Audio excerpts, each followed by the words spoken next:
Hi everyone, welcome back to Ever Study Classes. I hope you all are doing well.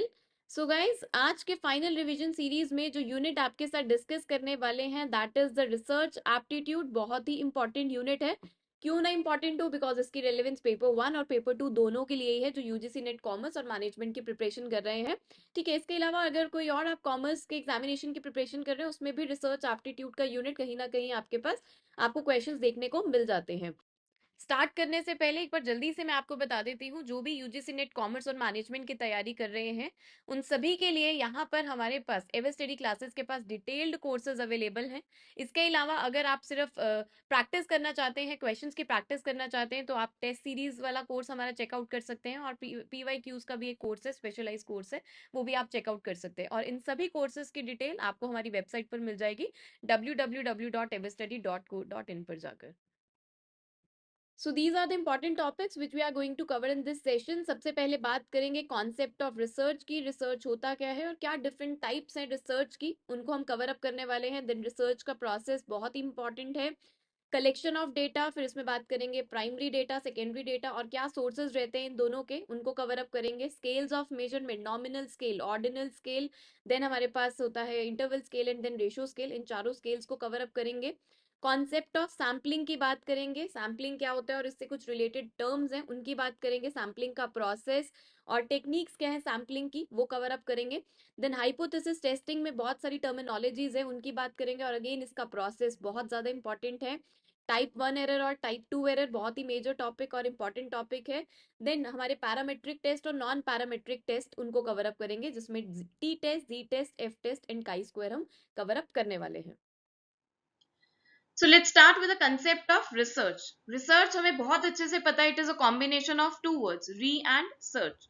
Re means again and again, बार बार, और search का मतलब है to find, searching for something, है ना. तो जब इन दोनों words को combine करते हैं then we'll get the term research. तो इसके अकॉर्डिंग रिसर्च का मतलब क्या निकल के आता है, किसी भी प्रॉब्लम को बार बार डिफरेंट तरीके से स्टडी करना, डिफरेंट डायमेंशन से स्टडी करना और उसका सॉल्यूशन फाइंड आउट करना इज कॉल्ड रिसर्च. वैसे रिसर्च काफी ब्रॉड टर्म है, डिफरेंट ऑथर्स ने अलग अलग तरीके से रिसर्च को डिफाइन किया है. किसी ने कहा है रिसर्च मींस नए फैक्ट्स इंट्रोड्यूस करना, नया फिनोमिना लेके आना, या फिर एग्जिस्टिंग फिनोमिना पे फैमिलियरिटी गेन करना, न्यू नॉलेज क्रिएट करना, एग्जिस्टिंग नॉलेज में न्यूनेस लेके आना, क्रिएटिविटी लेके आना. ये सब रिसर्च के दायरे में ही कवर अप होते हैं. And even research is careful, critical and unbiased investigation of a problem. इसके अलावा सिस्टमैटिक इंक्वायरी होती है रिसर्च, यानी कि सीरीज ऑफ स्टेप्स इन्वॉल्व होते हैं. एंड मोर ओवर जो हमारी रिसर्च होती है इट इज हाईली पर्पसिव, यानी कि आपके पास प्रॉब्लम इन हैंड होती है, जिस प्रॉब्लम का सॉल्यूशन आपको चाहिए, दैट मीन्स कि वो पर्पस आपके पास होना चाहिए रिसर्च करने का, प्री डिफाइंड ऑब्जेक्टिव्स आपके पास होते हैं रिसर्च करने के लिए, राइट. और इसके अलावा अगर हम बात करें कि रिसर्च टर्म में क्या कवर अप नहीं होता है, तो research is not simple gathering of information, है ना. सिंपल आप इंफॉर्मेशन कलेक्ट कर रहे हैं, उसे रीऑर्गेनाइज कर रहे हैं, रीअरेंज कर रहे हैं, रीस्टेट कर रहे हैं, तो इसे हम रिसर्च नहीं बोलेंगे. ठीक है, इससे आपका लर्निंग एक्सपीरियंस इंक्रीज हो रहा है, but it is not called as research. And even research is not mere transportation of facts, इधर से उधर आपने फैक्ट्स ट्रांसपोर्ट कर दिए, रिव्यू ऑफ लिटरेचर पढ़ा, पैराफ्रेजिंग कर दी, पैराग्राफ्स ऊपर नीचे कर दिए, या फिर वर्ड्स के साथ खेले आप कि एक्टिव का पैसिव बना दिया, पैसिव का एक्टिव बना दिया. It is not refer to as research. Research is not a sales gimmick. ठीक है, तो ये आपको याद रखने कि रिसर्च के अंदर, रिसर्च टर्म के अंदर क्या क्या कवर अप नहीं होता है. इसके अलावा अगर हम बात करें कि अच्छी रिसर्च करने के लिए एक रिसर्चर के अंदर क्या क्वालिटीज होनी चाहिए, तो वो क्या क्या है. देखिए, researcher should be creative and having analytical mind, right. Sincerity होनी बहुत जरूरी है, ability to stay calm, patience होना बहुत जरूरी है, क्यूरियोसिटी ड्रिवन होना चाहिए, ग्रास्पिंग पावर अच्छी होनी चाहिए, दोनों तरह की कम्युनिकेशन, दोनों तरह के कम्युनिकेशन स्किल्स अच्छे होने चाहिए, written and verbal communication skills, right.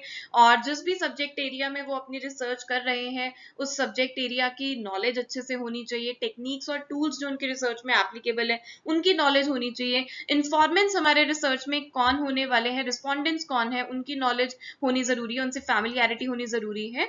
और रिसर्चर को ऑनेस्ट और हार्डवर्क होना बहुत जरूरी है, क्योंकि research is a lengthy process, बहुत सारे सीरीज ऑफ स्टेप्स हैं, तो उसमें हार्डवर्किंग की जो क्वालिटी है वो बहुत जरूरी है.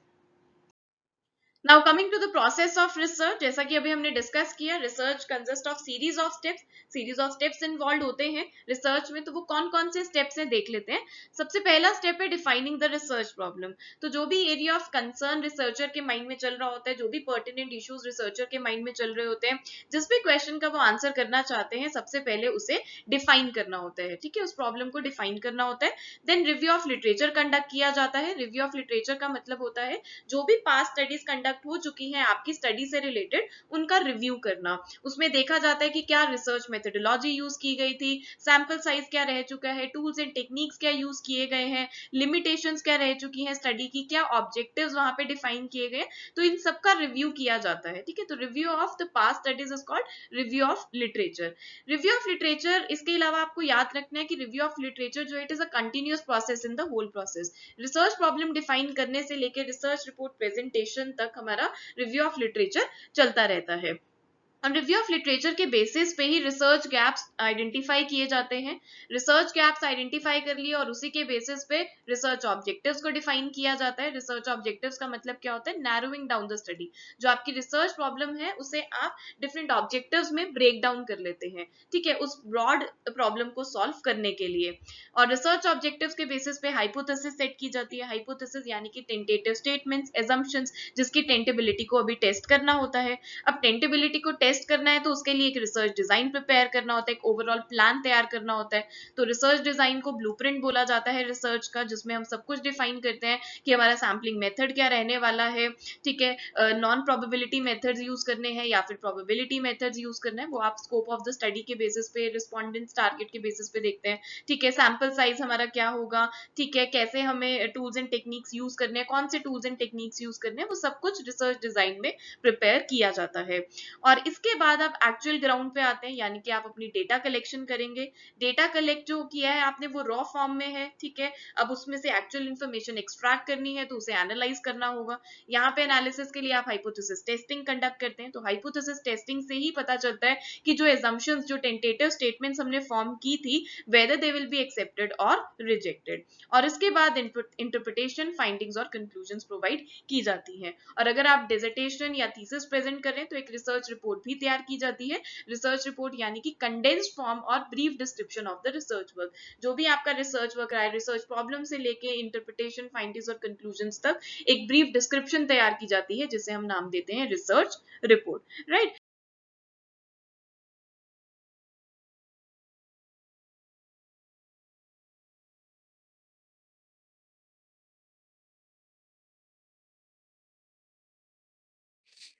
चलिए जी, अगला सवाल, रिसर्च प्रोसेस के स्टेप्स को यहाँ पर आपको अरेंज करना है।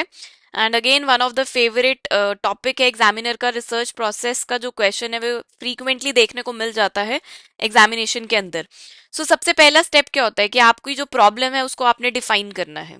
ठीक है, नेक्स्ट जो प्रॉब्लम डिफाइन कर दी है उसके लिए क्या अप्रोच आप फॉलो करोगे उस प्रॉब्लम को सॉल्व करने के लिए, यानी कि आपको ऑब्जेक्टिव्स यहाँ पे प्रिपेयर करने हैं। तो डिफाइनिंग द रिसर्च प्रॉब्लम के बाद आपको ऑब्जेक्टिव्स यहाँ पे फ्रेम करने हैं, जो भी रिसर्च गैप्स के बेसिस पे आप ऑब्जेक्टिव्स बनाएंगे। ठीक है, तो सबसे पहला स्टेप क्या है, बी। फिर उसके बाद हम फॉलो करेंगे ए। ठीक है, फिर उसके बाद आपको रिसर्च डिजाइन फॉर्मुलेट करना है कि किस तरीके से जो है आप डेटा कलेक्ट करने वाले हैं। ठीक है, क्या आपका सैंपल रहने वाला है, एनालिसिस के लिए आप कौन सी टेक्निक यूज करने वाले हैं, कौन से टेस्ट आप अप्लाई करने वाले हैं, वो सब कुछ आप डिसाइड करेंगे। सो रिसर्च डिजाइन फॉर्मुलेशन यानी कि हमारी रिसर्च मेथोडोलॉजी से रिलेटेड है। ठीक है, अब उसके बाद यहां तक तो आप क्या कर रहे थे, सब कुछ ग्राउंड वर्क कर रहे थे। अब आप एक्चुअली में उसको कलेक्ट करोगे, डेटा कलेक्ट करोगे, प्रिपरेशन करोगे, एनालिसिस करोगे। ठीक है, तो सी आएगा उसके बाद और लास्ट में report writing and presentation. So correct sequence हमें मिलेगा BADCE ऑप्शन 2 से।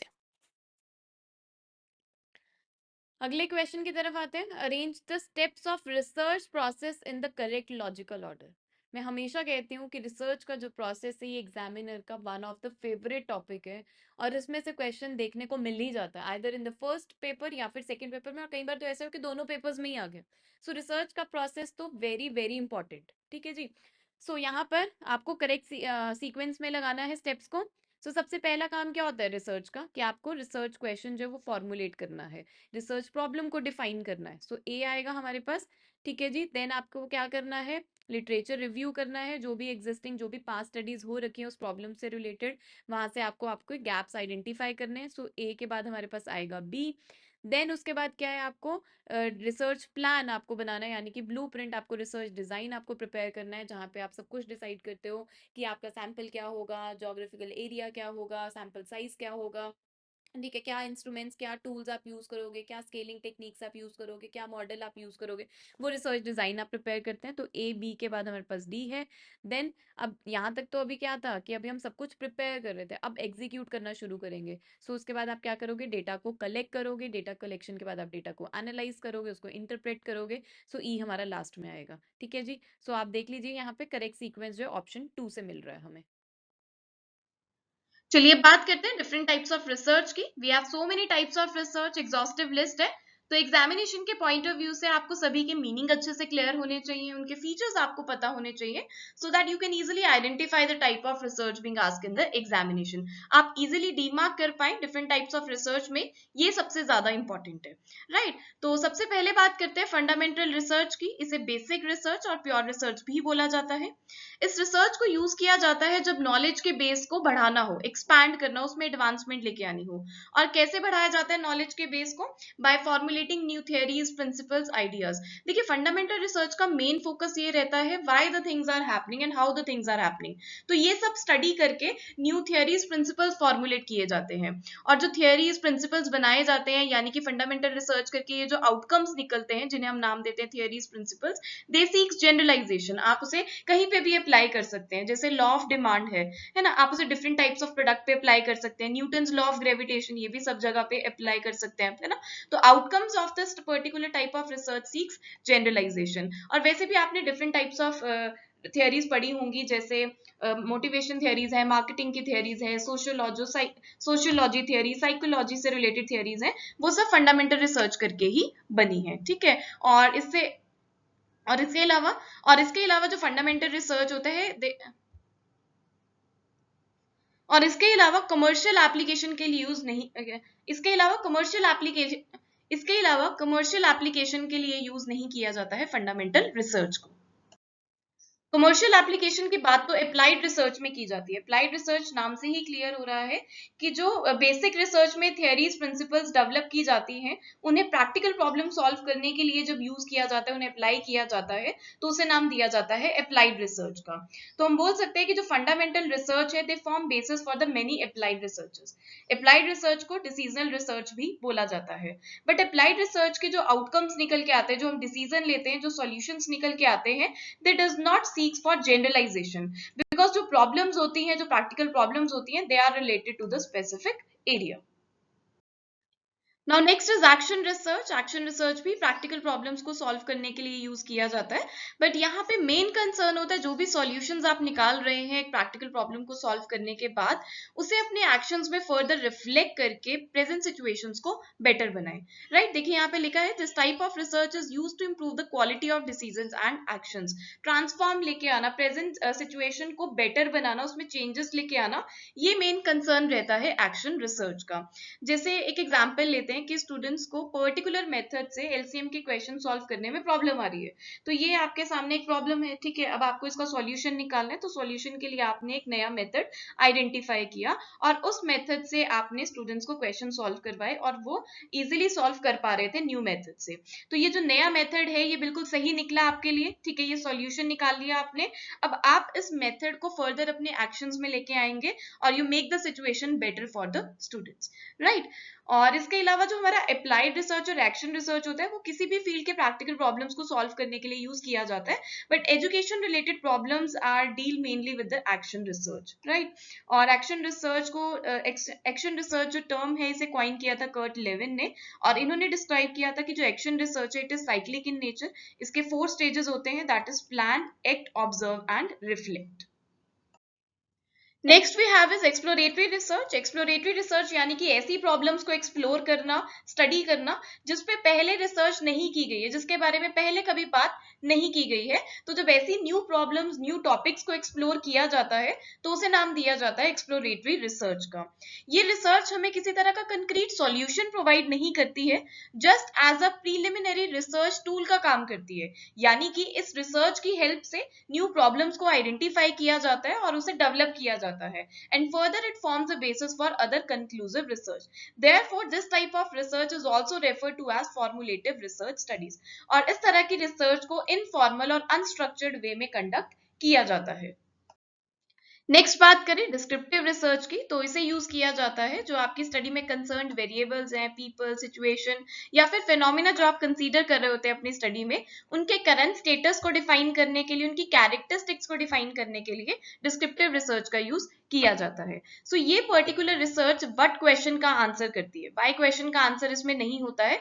This particular research does not establish cause and effect relationship. चीजें जिस तरीके से होती हैं उसे एज इट इज कलेक्ट किया जाता है, रिसर्चर खुद से कुछ नहीं करता, रिसर्चर का किसी भी तरह का इन्फ्लुएंस नहीं होता है वेरिएबल्स पे, राइट। और इस रिसर्च को स्टैटिस्टिकल रिसर्च भी बोला जाता है, because with the help of this research various statistical calculations are studied, like average, frequency, जिसे हमें स्टडी करना है, what is the frequency of people in preference of online shopping, है ना। तो ये डिस्क्रिप्टिव रिसर्च के अंडर कवर होती है problem, right. Next is explanatory research. इसमें आप चीजों को एक्सप्लेन करते हैं, उनके रीजंस प्रोवाइड करते हैं, कॉजेस बताते हैं that why things happen, right. और इस रिसर्च को कॉजल रिसर्च भी बोला जाता है। कॉजल रिसर्च की फर्दर दो टाइप्स हैं, experimental research and quasi experimental research method. And explanatory research में experimentation method is a primary method. Now coming to the next type of research, that is quantitative research. So quantitative research is all about conducting research which has quantitative importance. यानी कि इस research में data के साथ जो भी dealing होती है वो quantitative terms में होती है. For example, you find out the average number of millennials using online food aggregator app in Chandigarh. So यहाँ पे जो भी data की collection होगी, जो भी results derive किए जाएंगे, that will be numbers. तो क्वांटिटेटिव रिसर्च का मेन फोकस स्टैटिस्टिक्स पे होता है, ठीक है, ऐसे डेटा पे which can be numerically expressed, right. और डेटा कलेक्शन के लिए यहाँ पे क्लोज एंडेड क्वेश्चंस का यूज किया जाता है। And one of the most important point है कि ये जो रिसर्च है वो डिडक्टिव इन नेचर होती है, that it starts with a given theory and ends with a conclusion.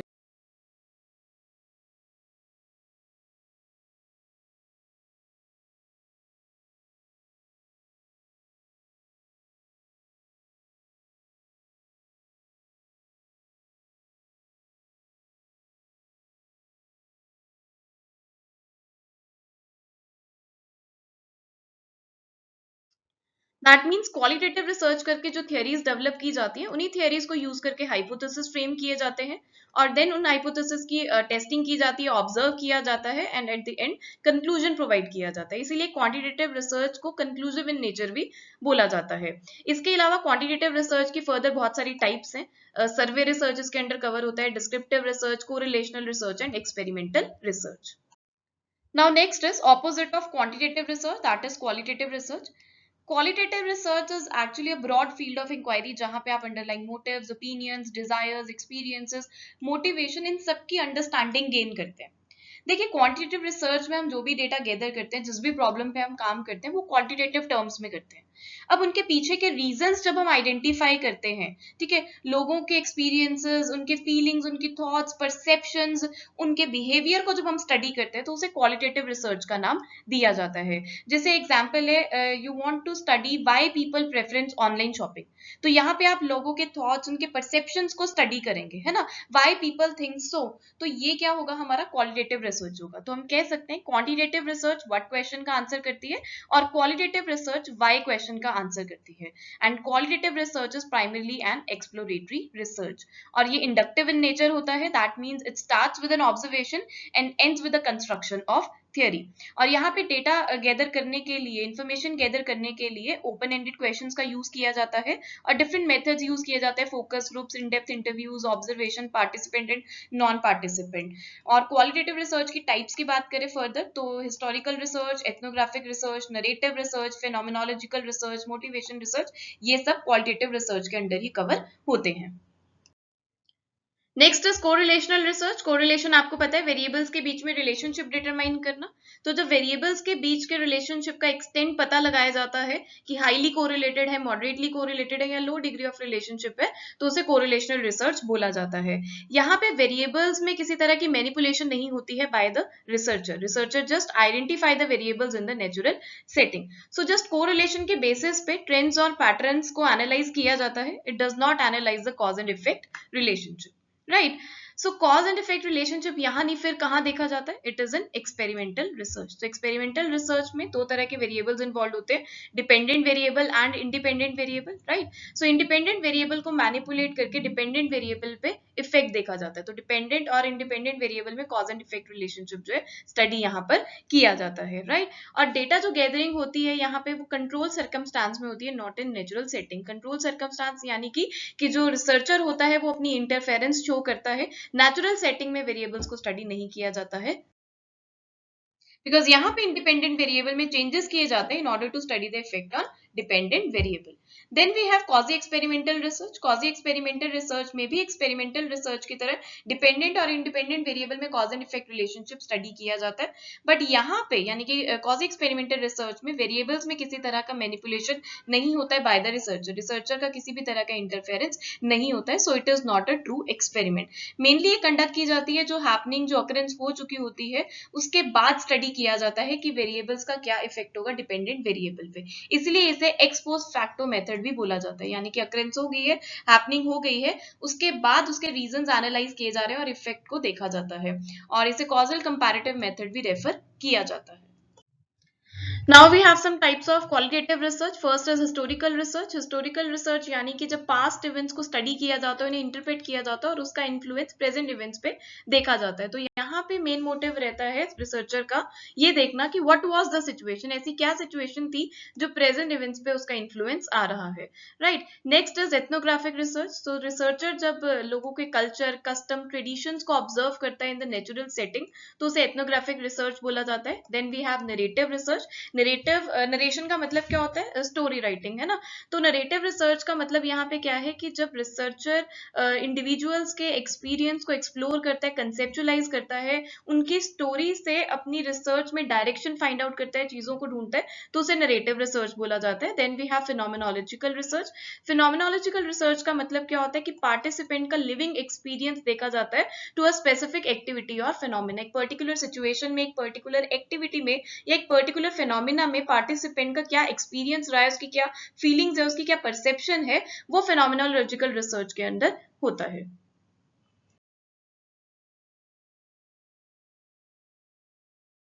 Next question पर आते हैं।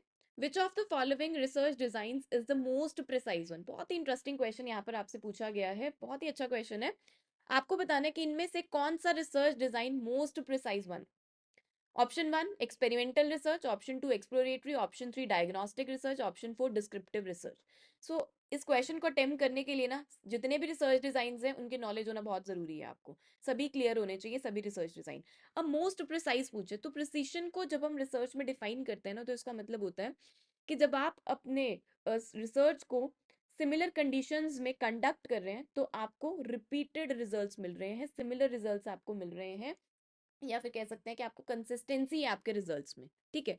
सो यहाँ पर जो प्रिसाइज नेचर की जो रिसर्च डिजाइन है वो एक्सपेरिमेंटल रिसर्च है, बिकॉज ऑफ कुछ फीचर्स हैं उसके। क्या क्या? कंट्रोल ओवर वेरिएबल्स, कि एक्सपेरिमेंटल रिसर्च में आप इंडिपेंडेंट वेरिएबल्स को मैनिपुलेट कर पाते हैं, इंडिपेंडेंट वेरिएबल्स को मैनिपुलेट कर पाते हैं और बाकी फैक्टर्स को आप कांस्टेंट लेते हैं। अब प्रिसीशन मेंटेन करनी है ना, तभी तो आप cause and effect relationship justify कर पाओगे, ठीक है। और जो रिजल्ट्स हैं वो हमें कैसे मिलेंगे? रिपीटेड नेचर के मिलेंगे। अगर आप सिमिलर कंडीशंस में दोबारा रिसर्च कर रहे हो तो इससे क्या हो रहा है? रिलायबिलिटी मिल रही है। इसीलिए भी जो हमारी एक्सपेरिमेंटल रिसर्च है वो प्रिसाइज नेचर की मानी जाती है। मोर ओवर जो स्टैटिस्टिकल मेथड्स आप लगाते हो वो क्वांटिटेटिव होते हैं, तो जिसकी वजह से बायसनेस और एरर्स जो है वो रिड्यूस हो जाते हैं, तो इसीलिए भी ये प्रिसाइज नेचर का है। तो एक्सपेरिमेंटल रिसर्च में बहुत सारे ऐसे फीचर्स हैं जो उसको प्रिसाइज नेचर का बताते हैं। जो प्रिसीशन वाला फीचर है उसको जस्टिफाई करता है कि कंट्रोल ओवर वेरिएबल्स, कैजुअलिटी है कि आप cause and effect relationship establish कर पाते हैं, ठीक है। अगर जो रिजल्ट आपका आ रहा है वो सिमिलर कंडीशंस में आपको रिपीट दिखता हुआ मिलता है तो वो रिलायबिलिटी आपकी इंश्योर करती है। क्वांटिटेटिव मेथड्स आप यूज कर रहे हैं तो जिसकी वजह से बायसनेस और एरर्स रिड्यूस हो गए, that is why experimental research जो है वो मोर प्रिसाइज नेचर के हैं। बाकियों की भी बात कर लेते हैं। अब एक्सप्लोरेटरी रिसर्च है वो प्रिसाइज नेचर का नहीं है, बिकॉज यहाँ पर आप प्रीलिमिनरी इंसाइट्स जो वो गैदर कर रहे हैं, किसी डेफिनेटिव कंक्लूजन पे नहीं आ रहे। जब हम पढ़ते हैं एक्सप्लोरेटरी रिसर्च तो उसमें हम यही बात करते हैं, कोई डेफिनेटिव कंक्लूजन हम ड्रॉ नहीं करते हैं। आप सिर्फ क्या कर रहे हैं, आप एक्सप्लोर कर रहे हैं, आप गैदर कर रहे हैं इन्फॉर्मेशन, न्यू इन्फॉर्मेशन आप गैदर कर रहे हैं, प्रीलिमिनरी इंसाइट्स ले रहे हैं फर्दर रिसर्च करने के लिए। तो यहाँ पर आप क्वालिटेटिव मेथड्स यूज करते हैं, जैसे इंटरव्यू मेथड, ऑब्जर्वेशन मेथड, तो वो आपकी रिसर्च को सब्जेक्टिव बना देता है। ठीक है, इसलिए ये प्रिसाइज नेचर का नहीं है। देन डायग्नोस्टिक की बात करें, डायग्नोस्टिक लेस प्रिसाइज है, बट प्योरली प्रिसाइज नेचर का नहीं है, बिकॉज यहाँ पर हम क्या करते हैं, आइडेंटिफाई करते हैं कि एक पर्टिकुलर प्रॉब्लम का क्या कॉज है। डायग्नोस करने का मतलब क्या होता है, हम कहते हैं ना कि डायग्नोस कराते हैं हम, टेस्ट करा लो, डायग्नोसिस करा लो इसकी, है ना। जो कोई भी मेडिकल ट्रीटमेंट लेना होता है आपने, तो डायग्नोस कराओ पहले। तो हम क्या कहते हैं, किसी भी प्रॉब्लम का कॉज आइडेंटिफाई करना, बट आप कैजुअल रिलेशनशिप नहीं एस्टेब्लिश करते एक्सपेरिमेंटल रिसर्च की तरह, राइट। सो ये भी नहीं है। और डिस्क्रिप्टिव, ये भी हमारा प्रिसाइज नेचर का नहीं है, बिकॉज यहाँ पे आप क्या कर रहे हैं, पॉपुलेशन की कैरेक्टरिस्टिक्स को डिस्क्राइब करते हैं। ठीक है, मैनिपुलेट नहीं कर पाते वेरिएबल्स को, कैजुअल रिलेशनशिप आप डिटरमाइन नहीं करते, जस्ट आप डिस्क्राइब कर रहे हैं पॉपुलेशन की कैरेक्टरिस्टिक्स को। ठीक है, सो आई होप बहुत अच्छे से आपको समझ में आ गया ये क्वेश्चन। चलिए जी, नेक्स्ट क्वेश्चन पर आते हैं। मैच द फॉलोइंग का क्वेश्चन है। लिस्ट वन में आपको डिस्क्रिप्शन आइडेंटिफायर्स गिवन है, और लिस्ट टू में आपको रिसर्च डिजाइन गिवन है, different exploratory study, statistical study, descriptive study, cross sectional study. आपको बताना है कि कौन सा रिसर्च डिजाइन अप्रोप्रिएटली डिस्क्रिप्शन को डिफाइन कर रहा है यहाँ पर कॉरेस्पॉन्डेंस। सो सबसे पहले देखिए यहाँ पर गिवन है टाइम डायमेंशन। तो इनमें से आप बताइए कि कौन सा रिसर्च डिजाइन में टाइम डायमेंशन की बात की जाती है, एक्सप्लोरेटरी, स्टैटिस्टिकल, डिस्क्रिप्टिव या फिर क्रॉस सेक्शनल में। बिल्कुल जी, क्रॉस सेक्शनल में की जाती है। टाइम के बेसिस पे हम दो तरह की स्टडी रिसर्च डिजाइन पढ़ते हैं, क्रॉस सेक्शनल और एक हम पढ़ते हैं लॉन्गिट्यूडनल। क्रॉस सेक्शनल में क्या होता है कि आप एक स्पेसिफिक टाइम पे एक सैंपल ग्रुप से जब डेटा कलेक्ट कर रहे हैं, एक स्पेसिफिक टाइम पीरियड की जब बात की जा रही है, तो वो हमारा क्रॉस सेक्शनल होता है। और लॉन्गिट्यूडनल में क्या होता है कि आप एक ही सैंपल से जब different time period, over a period of time data collect कर रहे हैं, तो वो हमारा लॉन्गिट्यूडनल स्टडी होता है। तो बेसिकली ये दोनों जो है वो टाइम डायमेंशन के बेसिस पे क्लासीफाई होते हैं। सो ए हमारा मैच करेगा 4 के साथ। अब आप यहाँ पे ऑप्शंस में देख लीजिए कौन से ऑप्शन में ए 3 4 के साथ मैच हो रहा है, ऑप्शन 3 में। और किसी ऑप्शन में मैच हो रहा है ए 4 के साथ नहीं जी। सो इट मीन्स कि थर्ड ऑप्शन हमारा आंसर बनने वाला है ना। बट स्टिल हम बाकी भी देख लेते हैं। पर्पस ऑफ द स्टडी आप कहाँ पर डिफाइन करते हैं, डिस्क्रिप्टिव स्टडी में। ठीक है, व्हाट, वेयर, व्हेन, हाउ, ये सब आप डिस्क्रिप्टिव स्टडी में बताते हैं। जैसे कोई एक्सीडेंट हुआ या कोई मर्डर हो गया, तो आप उसमें बता रहे हैं कि कैसे हुआ, ठीक है, कब हुआ, ठीक है, क्या क्या प्रोबेबल वहां पर केसेस थे, वो सब आप बताते हैं। जब मतलब डिस्क्राइब करना, एक बेसिकली जब आप अपने पर्पस को डिस्क्राइब करते हैं स्टडी में, तो वो डिस्क्रिप्टिव स्टडी है। लेकिन जब आप वाई का आंसर देते हैं, कैजुअल रिलेशनशिप जब आप बताते हैं, तो वो हमारा कैजुअल स्टडी में चला जाता है। सो बी हमारा मैच करेगा 3 के साथ। ठीक है जी, यहीं पे देखिए बी 3 के साथ मैच हो रहा है। देन है topical scope of the study. तो टॉपिकल स्कोप ये नई टर्म होगी आपके लिए। टॉपिकल स्टॉप का मतलब, स्कोप का मतलब क्या होता है, व्हेन यू आर स्टडिंग, एक स्टैटिस्टिकल स्टडी होती है जब आप ब्रेथ को स्टडी करते हैं, नॉट डेप्थ। अब इसका मतलब क्या हुआ, रिसर्च में हम वर्ड टर्म यूज करते हैं जनरलाइजेबिलिटी, जनरलाइज करना, है ना। जब आप अपने कंक्लूजन को, जब आप अपने रिजल्ट्स को जनरलाइज करते हैं, यानी कि सिंपली आप क्या करते हैं, डेटा जो है आप अपने सैंपल से कलेक्ट करते हैं। ठीक, अब पूरी पॉपुलेशन को स्टडी करना तो मुश्किल है ना, तो आप उस पॉपुलेशन में से सैंपल से डेटा कलेक्ट करते हैं और उस पर टेस्ट अप्लाई करते हैं। उन टेस्ट के जो रिजल्ट्स होते हैं वो आप उनको जनरलाइज करते हैं होल पॉपुलेशन पे। ठीक है, तो पॉपुलेशन पे जनरलाइज करना, उसका स्कोप वाइडन कर देना, मतलब ब्रेथ को स्टडी कर रहे हैं, नॉट डेप्थ। तो ये क्या है हमारा, एक statistical study, topical scope of the study. So C हमारा मैच करेगा 2 के साथ। और नेक्स्ट है हमारे पास, the degree to which research question has been crystallize. Exploratory study, बिल्कुल एक्सप्लोरेटरी रिसर्च करते हैं आप, अपने देखते हैं कि प्रोबेबल रिसर्च क्वेश्चंस क्या है, कहाँ कहाँ आप कौन से एस्पेक्ट पे आप रिसर्च कर सकते हैं, प्रॉब्लम स्टेटमेंट्स कौन सी हमारी नई बन पा रही हैं। ठीक है, प्रोबेबल रिसर्च क्वेश्चंस जब आप एक्सप्लोर करते हैं तो उसे एक्सप्लोरेटरी स्टडी करते हैं, यानी कि you are going from known to unknown. ठीक है जी, सो अकॉर्डिंगली करेक्ट आंसर यहाँ पर बनेगा हमारा ऑप्शन नंबर 3। चलिए, next we have is data collection and classification of data. So data collection means gathering of data, data को collect करना, और उसी डेटा को जब आप प्रॉपर्ली अरेंज करते हैं on some common grounds, on some common features, that refers to classification of data. Right. So data two categories के अंडर फॉल करता है. One is primary data and the second one is secondary data. Primary data वो data होता है जिसे directly main source से collect किया जाता है, सोर्स ऑफ ओरिजिन से कलेक्ट किया जाता है. इसे फर्स्ट हैंड इंफॉर्मेशन बोला जाता है. डिफरेंट सोर्सेज होते हैं प्राइमरी डेटा को कलेक्ट करने के, जैसे direct interview method, questionnaire method, observation method, projective techniques, Delphi techniques, eye witness accounts, diary entries, letters, ये सब प्राइमरी डेटा को कलेक्ट करने के सोर्सेज हैं. Next we have is secondary data. So secondary data वो डेटा होता है जो ऑलरेडी किसी और ने कलेक्ट किया हुआ है और उसे रेडिली अवेलेबल करा दिया किसी और सोर्स पे. सो हम उस सोर्स को रेफर कर रहे हैं जहां पे ऑलरेडी कलेक्टेड मटेरियल अवेलेबल है. जैसे हम बात कर सकते हैं कि हम रिजर्व बैंक ऑफ इंडिया के बुलेटिन यूज कर रहे हैं, ठीक है, Indian labour year books use कर रहे हैं, इंडियन लेबर जर्नल्स यूज कर रहे हैं, तो ये तो हो गए पब्लिक सोर्सेज. ऐसे ही अनपब्लिक सोर्सेज भी होते हैं, जैसे प्राइवेट फर्म्स हैं, बिजनेस प्राइवेट एंटरप्राइजेज हैं, वो उनकी फाइनेंशियल स्टेटमेंट्स अगर रेफर कर रहे हैं, स्कॉलर्स रिसर्च वर्क रेफर कर रहे हैं, तो ये होगा अनपब्लिश सेकेंडरी डेटा. राइट. चलिए जी, अब data collection and classification of data, इन दोनों टॉपिक्स के बेसिस पे भी कुछ क्वेश्चंस डिस्कस कर लेते हैं. So question is, which of the following are not sources of secondary data? Secondary data के इनमें से कौन से सोर्सेज नहीं है? आपको गिवन है interview, questionnaire, observation, unpublished thesis और एनुअल रिपोर्ट. सो अभी हमने बात करी प्राइमरी डेटा और सेकेंडरी डेटा के सोर्सेज के. सो इंटरव्यू, क्वेश्चनर, ऑब्जर्वेशन, ये तीनों जो है प्राइमरी डेटा के सोर्सेज है. अनपब्लिश थीसिस और एनुअल रिपोर्ट ये सेकेंडरी डेटा के सोर्सेज है. सो आपको बताना है not the sources of secondary data. So correct answer यहाँ पर हमारा बनेगा option 4, that is a, B and C are not the sources of secondary data. In fact these are the sources of primary data. अब आते हैं scales of measurement पे. So scales of measurement basically हमें ये बताता है कि जो डेटा हमने कलेक्ट किया है उनको मेजर कैसे करना है. तो डेटा क्वालिटेटिव नेचर का भी हो सकता है और क्वांटिटेटिव नेचर का भी हो सकता है. क्वांटिटेटिव डेटा जिनकी खुद की अपनी न्यूमेरिकल वैल्यू होती है, जिन्हें नंबर्स में एक्सप्रेस किया जाता है. क्वालिटेटिव डेटा जैसे सेटिस्फैक्शन, हैप्पीनेस, ब्यूटी, ये सब क्वालिटेटिव डेटा है, नॉन न्यूमेरिक नेचर के होते हैं. तो अकॉर्डिंगली जिस भी मर्जी नेचर का डेटा है उनके साथ डील करने के लिए we have 4 scales: nominal scale, ordinal scale, interval scale and ratio scale. इन्हें लेवल्स ऑफ मेजरमेंट भी बोला जाता है. And the scales also helps in deciding कि कौन सा स्टैटिस्टिकल टेस्ट यूज होने वाला है, वेदर पैरामेट्रिक या फिर नॉन पैरामेट्रिक टेस्ट. तो पहले बात करते हैं नॉमिनल स्केल की. सो नॉमिनल स्केल क्वालिटेटिव वेरिएबल्स को मेजर करने के लिए यूज किया जाता है. ये फर्स्ट लेवल्स ऑफ मेजरमेंट्स होते हैं जहां पर वेरिएबल्स के एट्रीब्यूट्स को लेबल असाइन किया जाता है इन द फॉर्म ऑफ नंबर्स.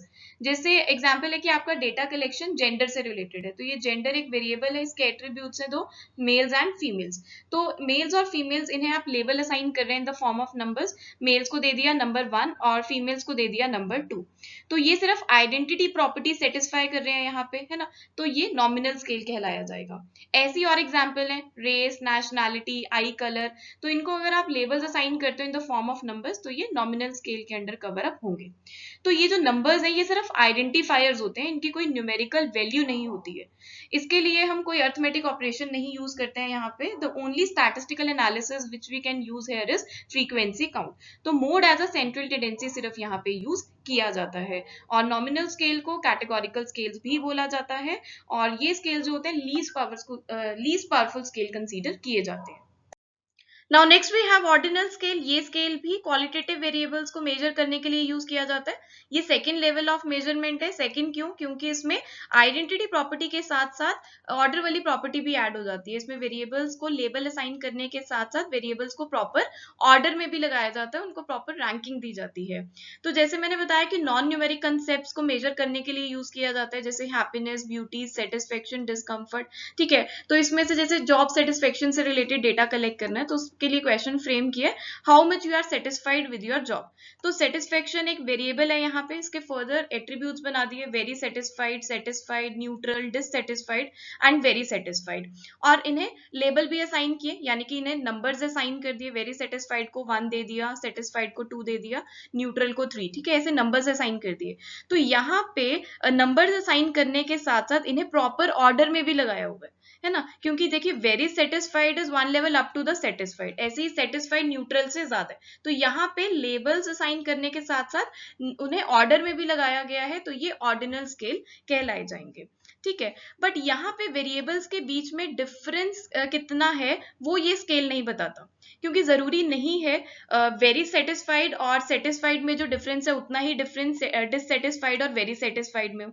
तो ये स्केल सिर्फ ऑर्डर बताता है, कौन किससे ज्यादा है, कितना ज्यादा है वो नहीं बताता, उसके लिए we have difference scale, right. और किसी भी तरह की अर्थमेटिक ऑपरेशन यहाँ पे परफॉर्म नहीं होता। अर्थमेटिक ऑपरेशन से मतलब होता है एडिशन, सब्ट्रैक्शन, मल्टीप्लीकेशन और डिवीजन, ठीक है, उन तरह के उस तरह के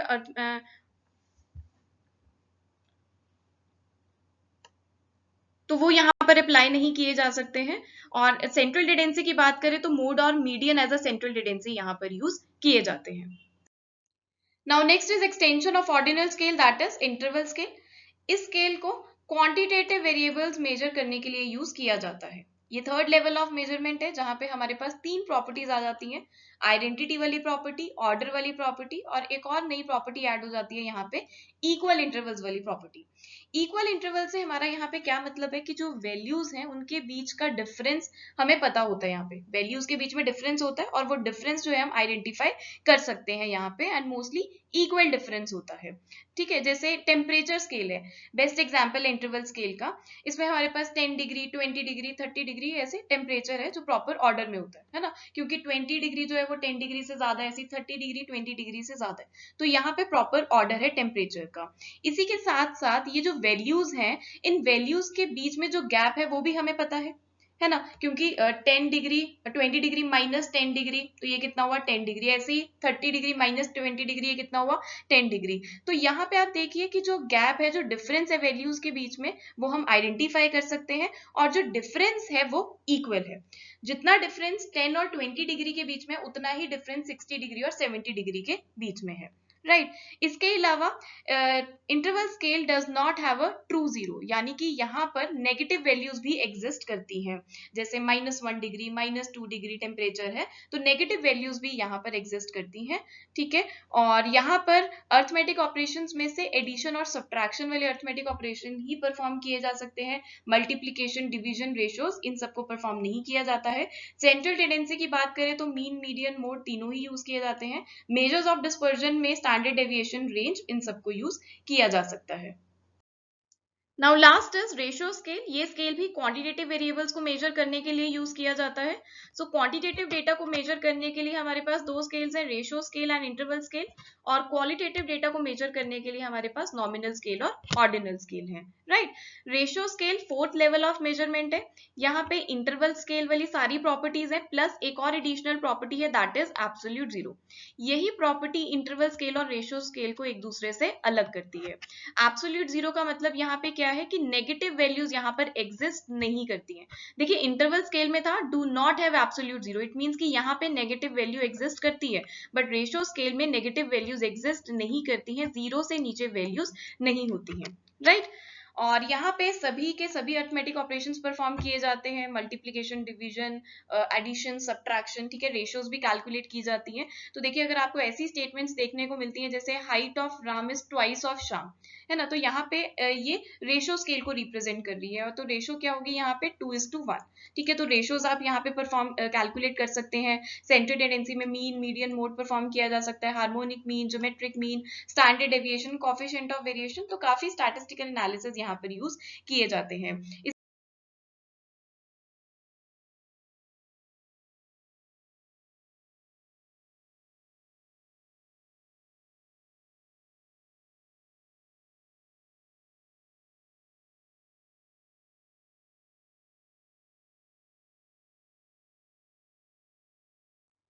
और इसीलिए ratio scale most powerful scale of measurement consider किया जाता है। आई होप सभी लेवल्स ऑफ मेजरमेंट आपको बहुत अच्छे से क्लियर है। अब उसी के बेसिस पे यहाँ पर हमारे पास क्वेश्चन है, the scale of measurement which has no order, distance and unique origin is known as which of the following. Option A nominal scale, option B ordinal scale, option C interval scale, option D ratio scale. अब तो बहुत easy है आपके लिए बताना answer. यहाँ पर सभी स्केल्स हमने बहुत अच्छे से डिस्कस किए हैं अभी। बिल्कुल करेक्ट आंसर यहाँ पर होगा हमारा नॉमिनल स्केल। नॉमिनल स्केल में सिर्फ आइडेंटिटी प्रॉपर्टी होती है और कोई प्रॉपर्टी नहीं होती है, ना ही ऑर्डर वाली, ना डिस्टेंस वाली, यूनिक ओरिजिन वाली। और अगर क्वेश्चन ये होता है the scale of measurement which has the property of order, distance and unique origin, अगर ये सारी प्रॉपर्टीज कौन से स्केल में अवेलेबल है, तो वो आंसर होता हमारे पास रेशियो स्केल। ठीक है ना। अगर यहाँ पे नो ना लिखा होता, अब यहाँ पे नो लिखा है, no order, no distance, no unique origin, तो आंसर यहाँ पर हमारा बनेगा नॉमिनल स्केल। चलिए अब आते हैं सैम्पलिंग के कंसेप्ट पे। तो सैम्पलिंग एक ऐसा प्रोसेस है, ऐसी टेक्निक है जिसके थ्रू पॉपुलेशन में से फ्यू इंडिविजुअल मेंबर्स को सिलेक्ट किया जाता है to draw conclusion about the population. और ये जो इंडिविजुअल मेंबर्स हम सिलेक्ट करते हैं आउट ऑफ द पॉपुलेशन, उसे सैंपल बोला जाता है। तो सैंपल क्या है? It is a subset of a population, sub group of a population. और पॉपुलेशन क्या है? वो इंटायर ग्रुप, वो सभी मेंबर्स जिसके बारे में रिसर्चर स्टडी करना चाहता है, जिसके बारे में कंक्लूजन ड्रॉ करना चाहता है। और देखिए सैंपल हमारा ऐसा होना चाहिए जो हमारी होल पॉपुलेशन को प्रेजेंट करे। इसके अलावा हमारे पास एक मेथड होता है सेंसस मेथड, जिसमें हर एक मेंबर जो है पॉपुलेशन का वो इंक्लूड किया जाता है डेटा कलेक्शन के लिए। But it is not possible to approach each and every member, इसीलिए सैम्पलिंग मेथड यूज में आता है। सैम्पलिंग प्रोसेस की बात करें तो ये स्टेप्स फॉलो किए जाते हैं। सबसे पहले है हमारे पास defining the target population. Sampling process में क्या देखा जाता है कि सैंपल जो है हमने कैसे एक्सट्रैक्ट करना है, ठीक है ना। तो उसके स्टेप्स हमारे पास यहाँ पे हैं। सबसे पहले टारगेट पॉपुलेशन डिफाइन करते हैं। टारगेट पॉपुलेशन यानी कि जिस ग्रुप को स्टडी करना चाहता है रिसर्चर। इसके बाद हमें एक्सेसिबल पॉपुलेशन देखनी होती है। एक्सेसिबल पॉपुलेशन हम कैसे देखते हैं? By developing sampling frame. Sampling frame क्या होता है? लिस्टिंग ऑफ एक्सेसिबल पॉपुलेशन, जिसमें से हम सैंपल ड्रॉ कर सकते हैं। तो डिफरेंट सोर्सेज यूज करते हैं, डिफरेंट डिवाइसेज हम यूज करते हैं इसके लिए, जैसे टेलीफोन डायरेक्टरी यूज कर ली हमने, स्टूडेंट्स का स्कूल रजिस्टर यूज कर लिया, ठीक है। इसके बाद क्या करते हैं हम? Select a sampling method. Probability sampling method use करना है या फिर non probability sampling method use करना है। Then we determine the sample size, और उसके बाद हम सैम्पलिंग प्रोसेस को एग्जीक्यूट करते हैं, ठीक है। तो ये स्टेप्स इन्वॉल्व होते हैं। इसके बाद बहुत ही इंपॉर्टेंट टर्म्स है पॉपुलेशन पैरामीटर्स और सैंपल स्टैटिस्टिक्स।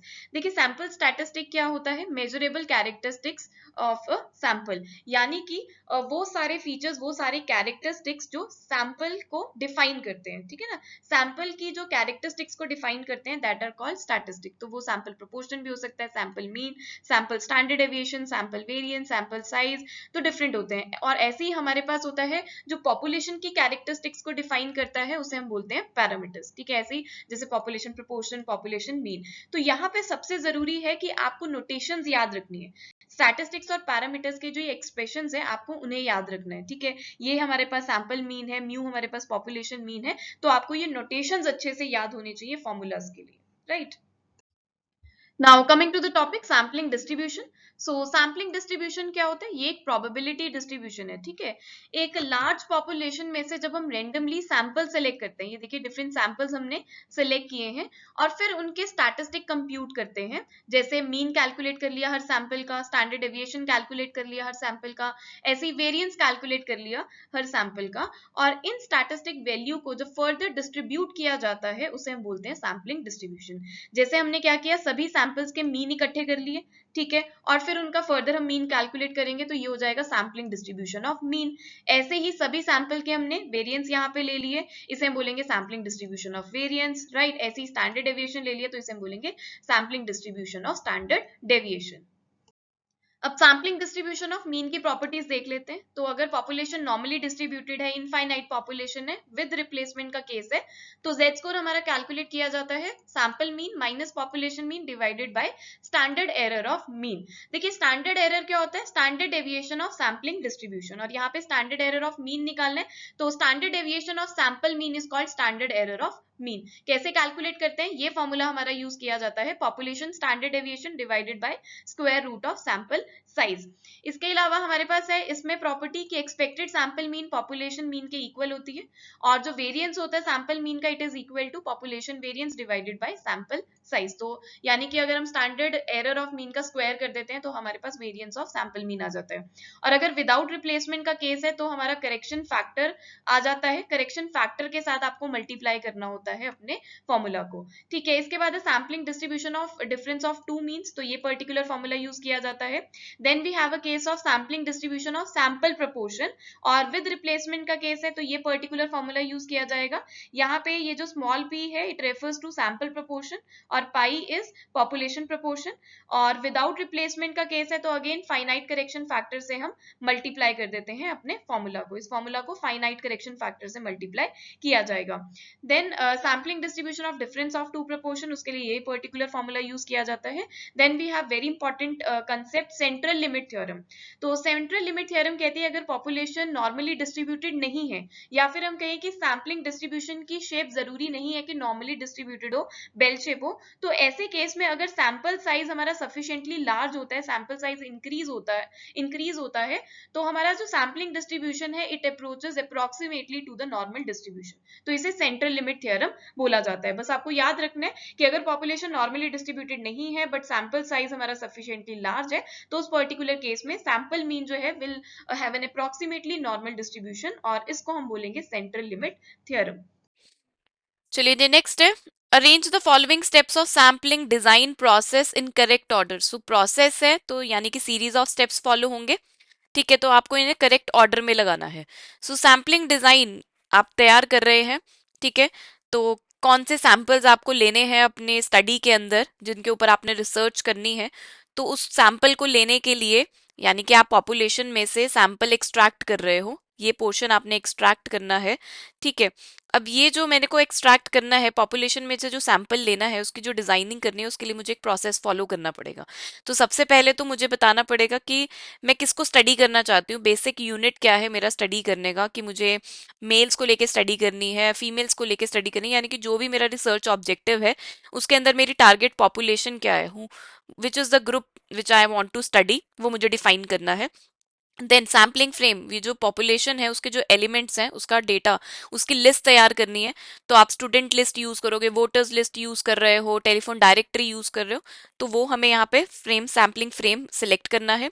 देन उसके बाद आपको सैम्पलिंग टेक्निक बतानी है कि आप कौन सी टेक्निक को यूज करोगे। आप प्रोबेबिलिटी सैम्पलिंग टेक्निक यूज करोगे और प्रोबेबिलिटी सैम्पलिंग टेक्निक में भी आप कौन सी टेक्निक यूज करने वाले हो, या फिर आप non probability sampling technique follow करने वाले हो। और उसके बाद आपको सैंपल साइज यानी कि कितने number of people, number of person या नंबर ऑफ जो भी है स्टूडेंट्स को अगर आप लेके स्टडी कर रहे हो तो कितना नंबर आपने लेना है, कितना साइज होना चाहिए आपके सैंपल का, वो आपको यहाँ पर डिटरमाइन करना है। तो उसका भी हमारे पास होता है कि फाइनाइट पॉपुलेशन है या इनफाइनाइट पॉपुलेशन है, उसके हिसाब से हम फॉर्मूला अप्लाई करके सैंपल साइज जो है डिटरमाइन करते हैं। सो करेक्ट सीक्वेंस यहाँ पे हमें मिलेगा ऑप्शन नंबर 2 से।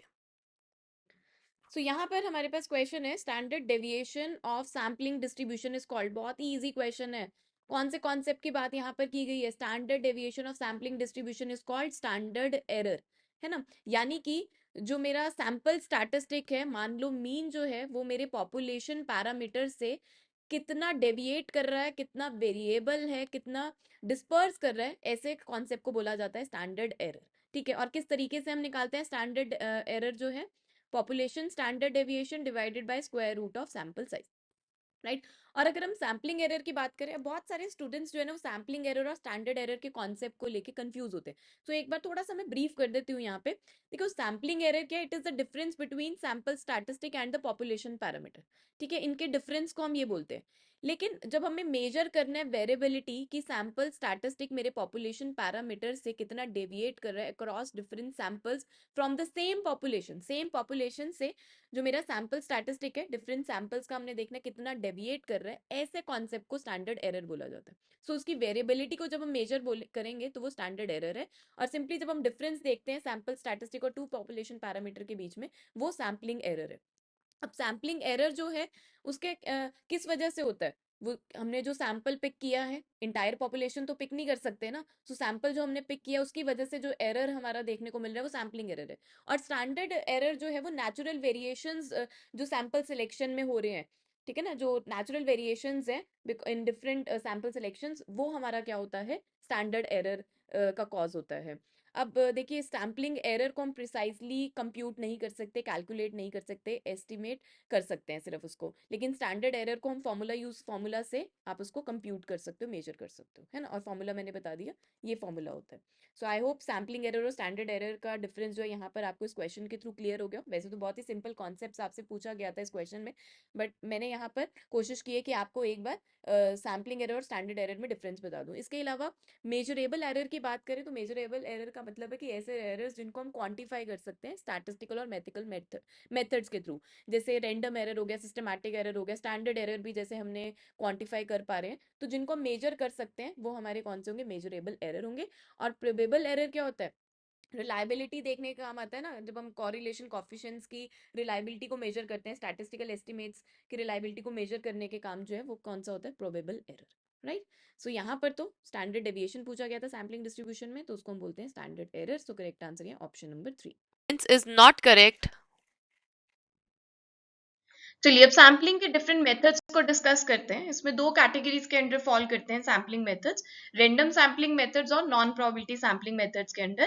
पहले non random sampling methods discuss करते हैं। ये सभी नॉन रेंडम सैम्पलिंग मेथड्स हैं, इन्हें नॉन प्रोबेबिलिटी सैम्पलिंग मेथड्स भी बोला जाता है।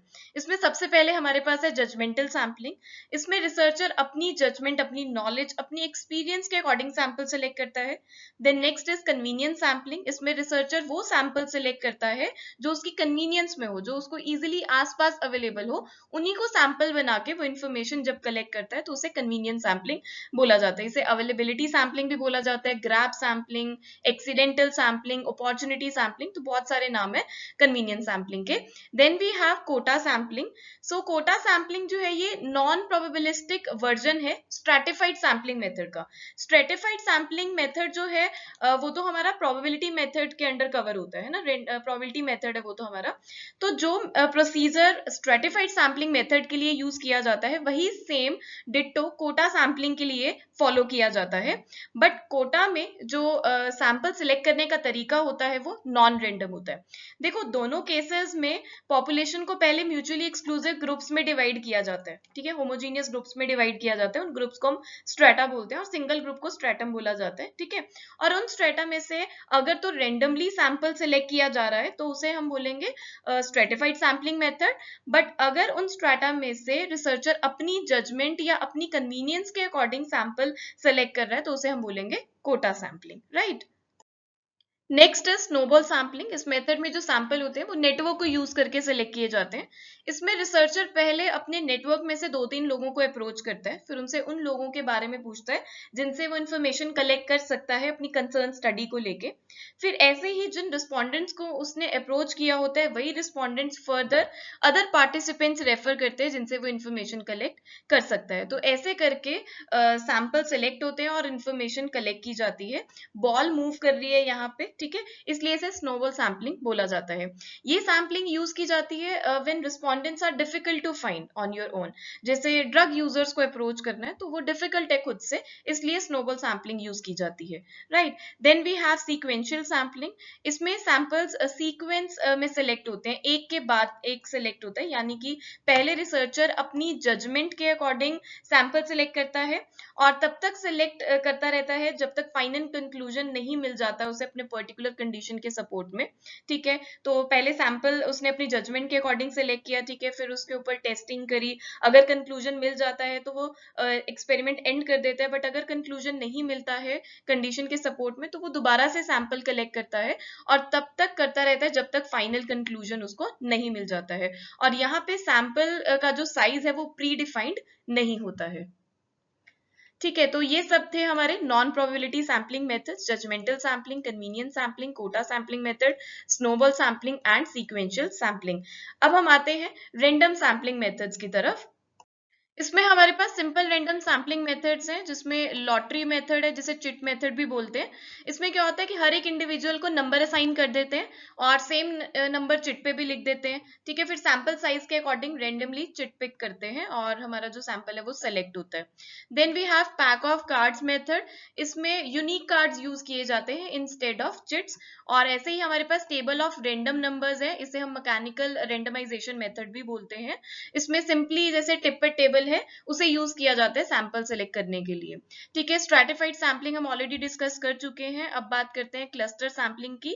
तो इसमें क्या होता है कि होल पॉपुलेशन को हेट्रोजीनियस ग्रुप्स में डिवाइड किया जाता है। स्ट्रैटिफाइड सैम्पलिंग में होल पॉपुलेशन को होमोजीनियस ग्रुप्स में डिवाइड किया जाता है, but in cluster sampling method whole population को हेट्रोजीनियस ग्रुप्स में डिवाइड किया जाता है, जिसे हम बोलते हैं क्लस्टर्स। ठीक है, फिर उन्हीं क्लस्टर्स में से रेंडमली सैंपल सेलेक्ट करते हैं और उन सैंपल्स की कंप्लीट एनिमरेशन स्टडी की जाती है, उसे हम क्लस्टर सैम्पलिंग मेथड बोलते हैं। और अगर कंप्लीट स्टडी पॉसिबल नहीं है सिलेक्टेड ग्रुप्स की, तो उसमें से फर्दर कुछ बेसिस के अकॉर्डिंग सैंपल सेलेक्ट किए जाते हैं फर्दर। ठीक है, स्मॉल सैंपल बनाया जाता है और उसे स्टडी किया जाता है, तो उसे हम नाम दे देते हैं मल्टी स्टेज सैम्पलिंग का। ऐसी हमारे पास एक मल्टी फेज सैम्पलिंग भी होती है, जिसको बच्चे मल्टी स्टेज सैम्पलिंग के साथ कंफ्यूज कर देते हैं। मल्टी फेज सैम्पलिंग में क्या होता है कि जो रिक्वायर्ड इंफॉर्मेशन होती है वो लार्ज सैंपल ऑफ यूनिट से कलेक्ट की जाती है, और जो हमारी एडिशनल इंफॉर्मेशन होती है वो सब सैंपल से कलेक्ट की जाती है, either at the same time और एट लेटर स्टेज।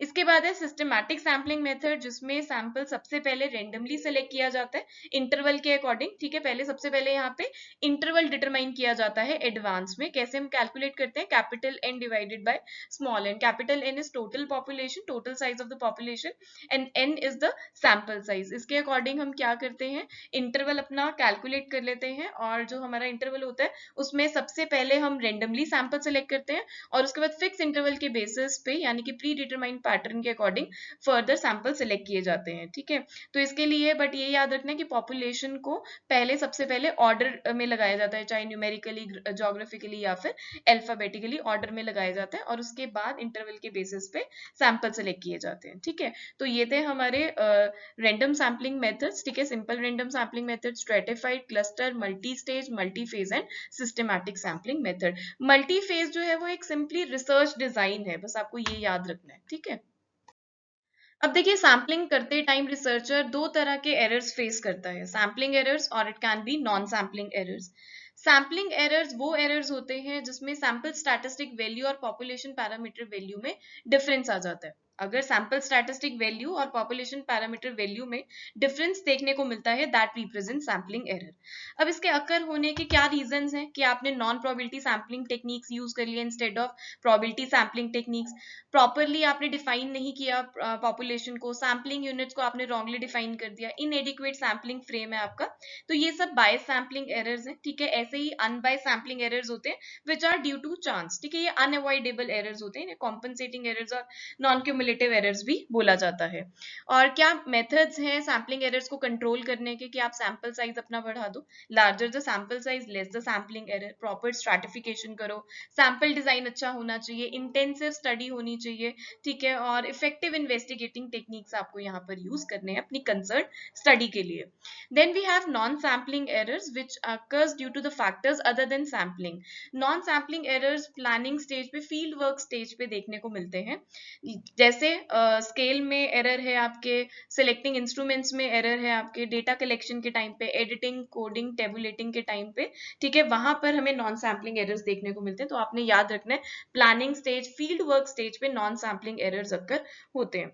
ठीक है, और non sampling error sampling as well as census method दोनों में ही प्रेजेंट होते हैं, लेकिन जो हमारा सैम्पलिंग एरर होता है it is only on the part of the sample. ठीक है, अब नॉन सैम्पलिंग एरर के डिफरेंट टाइप्स हैं, जैसे रिस्पॉन्स एरर, इसमें रिसर्चर के पॉइंट ऑफ व्यू से एरर हो सकता है कि उसने रिस्पोंडेंट की सिलेक्शन ठीक नहीं की है, क्वेश्चन पूछने का तरीका उसका गलत रहा है, इंफॉर्मेशन उसने प्रॉपरली रिकॉर्ड नहीं की है। ठीक है, ऐसे ही रिस्पोंडेंट के पॉइंट ऑफ व्यू से भी एरर हो सकता है कि उसने गलत इंफॉर्मेशन प्रोवाइड कर दी है, ठीक है, या ज्यादा पर्सनल हो गया है, तो वो रिस्पोंडेंट एरर हो जाता है। और ऐसे ही हमारे पास नॉन रिस्पॉन्स एरर आते हैं कि कॉन्टैक्ट ही नहीं कर पाए रिस्पोंडेंट से, या उसने मना कर दिया इंफॉर्मेशन प्रोवाइड करने से, तो ये नॉन रिस्पॉन्स एरर है जो हमारे नॉन सैम्पलिंग एरर के अंडर कवर होता है। अब नॉन सैम्पलिंग एरर्स को कंट्रोल करने के क्या मेथड्स हैं, एक तो आपको प्रॉपर नॉलेज होनी चाहिए टेक्निक्स को लेके। ठीक है, पायलट सर्वे आप कंडक्ट करिए, फीडबैक रिपोर्ट्स लीजिए, कॉन्फिडेंशियलिटी मेंटेन करके रखनी है, रिकॉर्ड चेक करने एक्सटर्नल, कंसिस्टेंसी चेक होनी चाहिए। ठीक है, वर्डिंग्स वगैरह, रेंडमाइजेशन, क्वेश्चन ऑर्डर आपका प्रॉपर ठीक होना चाहिए, फैक्ट्स के साथ आप बिल्कुल स्टिक रहिए। तो ये मेथड्स हैं नॉन सैम्पलिंग एरर्स को कंट्रोल करने के। Next question है the sampling procedure in which committees are formed by choosing the people from various departments in an organization to help making decisions, product development, budget allocation and marketing strategies is known as. बहुत ही अच्छा question है, बहुत ही interesting question है। वो कहता है कि sampling procedure follow किया गया और कमेटी फॉर्म की गई है। इस कमेटी के अंदर जो हमने लोग चुने हैं वो ऑर्गेनाइजेशन के अंदर के जो डिफरेंट डिपार्टमेंट्स हैं उनसे चूज गए हैं। अब ऑर्गेनाइजेशन के अंदर बहुत सारे डिपार्टमेंट्स होते हैं।